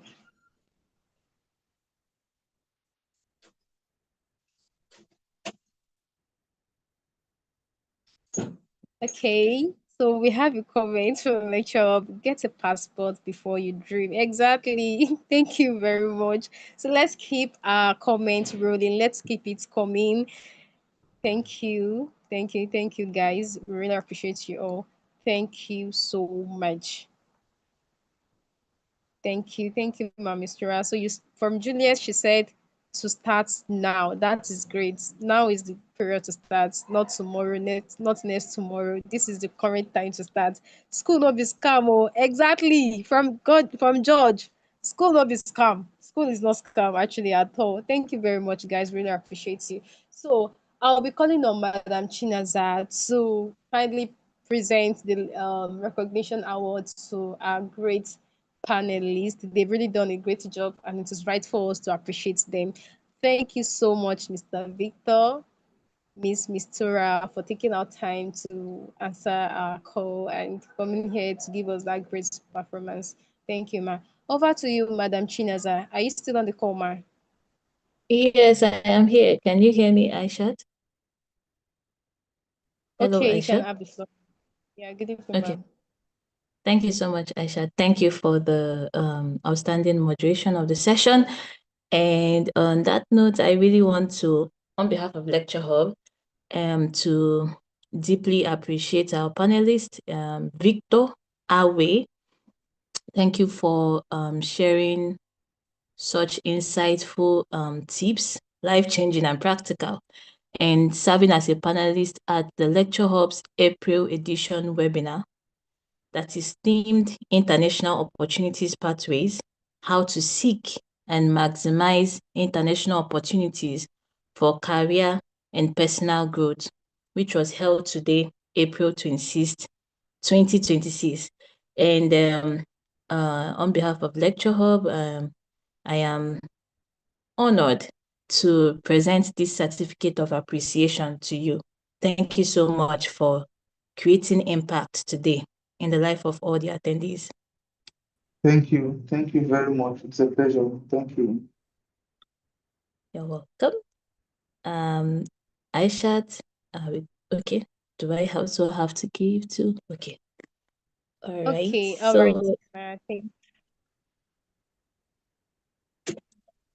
Well, you can go ahead, ma'am. okay, thank you. Okay. Hi, Madam Mistura. On behalf of Lecture Hub, I'm honored to present this certificate of appreciation to you proudly as a panelist at the Lecture Hub's April edition webinar that is themed International Opportunity Pathways, How to Seek and Maximize International Opportunities for Career and Personal Growth, which was held today, April 26, 2026. We deeply appreciate you for sharing insightful and practical knowledge on how to navigate the international and global opportunity pathways. Thank you so much. And I would, on a personal note, say that you are an inspiration because I got to know that you're a mom of 2 and you've achieved a lot. So thank you. I am learning from you. Thank you so much. Thank you very much. It's an honor to know that I inspire you. Thank you. It was actually a pleasure being on this platform with the set of panelists and keynote speakers you all put together. Like, I learned a lot, and I look forward to great opportunities and connection. Thank you so much. All Over right, to you, thank you Aisha. so much, Madam Mistura. Thank you, Miss Chinaza. Thank you so much. Okay, so without wasting much of our time, we'll be moving to the Q&A section. I believe you all have one or two questions to ask, so we won't be taking long for this section. So if you have any question, kindly drop it in the chat box, please. So if you have any question, kindly drop it in the chat box. So before our panelists take their leave, they will be able to dissect it for us.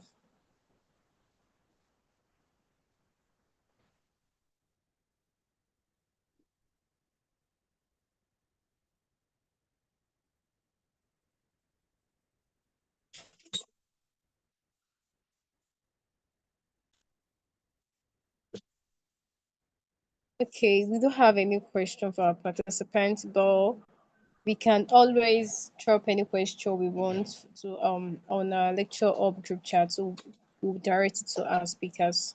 Thank you very, very, very much.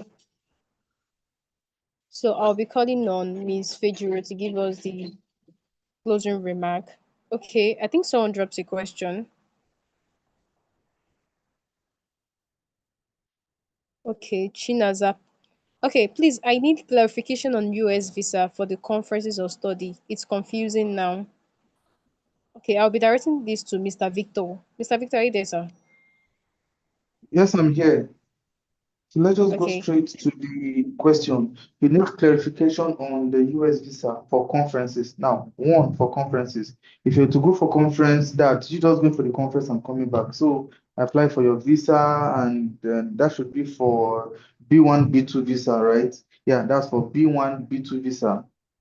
That takes you to US, you have your conference, and you're back. It's online. Go apply, and $185 for application. Yeah, if I could remember right. So You apply and you go for it. Then for study, the first speaker, Dr. Fatai, explained that or gave that expo. For study, you can apply for a school there, and you're given admission.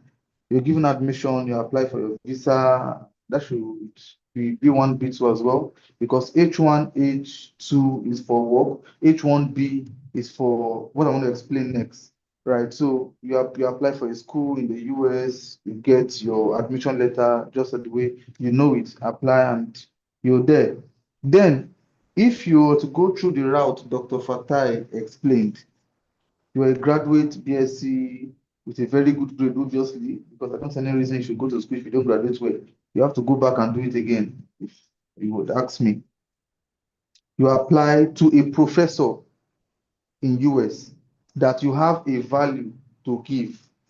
Then that professor will now invite you over to come to work under him as a scholarship, for a scholarship. So that's another route, and that should be H1B visa. I hope I'm clear. So I just explained, you go for a conference, you need a B1, B2 visa, you're applying for a university there to go to your master's or your PhD. That's B1, that's H1, and that's B1, B2 still. Then if you're just going to work, you just want to travel to the US, just want to work, that's H1, H2 visa. But applying under a professor, sending him, that you can get to know a professor in a university through LinkedIn, right? So just engage a professor, keep sending, keep be intentional about it, keep sending, keep sending, keep sending. It obviously would click, keep sending, and he would see, oh yeah, you have a very good idea, so we can work together. I have a lot of guys, Suliat in East, in Houston. There's this, if you're very active on LinkedIn, there's this guy who graduated overall best from Uniben. He's currently in the US now. Yeah, forgotten his name. He's currently there in the US. I have a whole lot of guys who went through this route. So you're submitting things to professors, research professors in schools in the US. It works. It works. It works. So that's it basically you need to do. Thank you.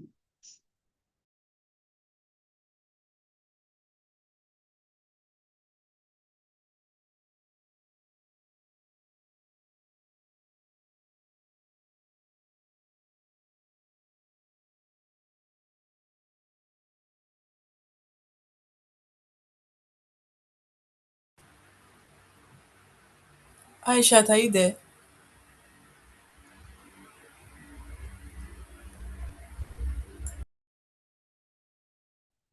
I think our network logged out Okay, off please already. confirm you can hear me, please. Tell me you can. Tell me you can go ahead. All right. Okay, thank you very much, Mr. Victor, for that elaborate explanation. I hope your question has been answered for the person that asked the question. Do we have any other question? Because I cannot see any in the chat box, I please. think there are no other questions. Maybe we can try wrap it up now. All right, moving on, I will invite Miss Fiju. I don't know if Mr. I don't know how to pronounce his name. Ojewe is on the call. Miss Fiju to take the closing remarks. I think we've come to the end of today's session. Ms. Fiju, please can you take the closing remarks? Or Mr. Ojewe. Okay. I don't think he's on the call. I will go ahead with the closing remark. So on behalf of the Lecture Hub team, we want to say thank you so much to all our participants for joining today's session. Special appreciation to our keynote speakers. One of our keynote speakers is still on the call. Thank you so much, Doc. And to our special panelists, Mr. Victor, Ma'am Kaito, and Madam Mistura. Thank you so much for bringing in your wealth of knowledge and experience to guide our people in today's webinar. On this note, thank you so much, everyone, for joining. And just in case you want to get other, further information on, I just received a message from Doug. Thank you so much, sir. And just in case you need further information or info about Lecture Hub, you can do well to check us up on LinkedIn, on Instagram. You can also follow us if you are here to follow us. We are on YouTube. This session is actually on live stream. You can go back for a recorded session on YouTube, and do well to tell someone about Lecture Hub. Thank you very much. Until our next webinar in June, do well to have a very beautiful night. And what else should I say again? And that will be all from us. Thank you so much. Bye.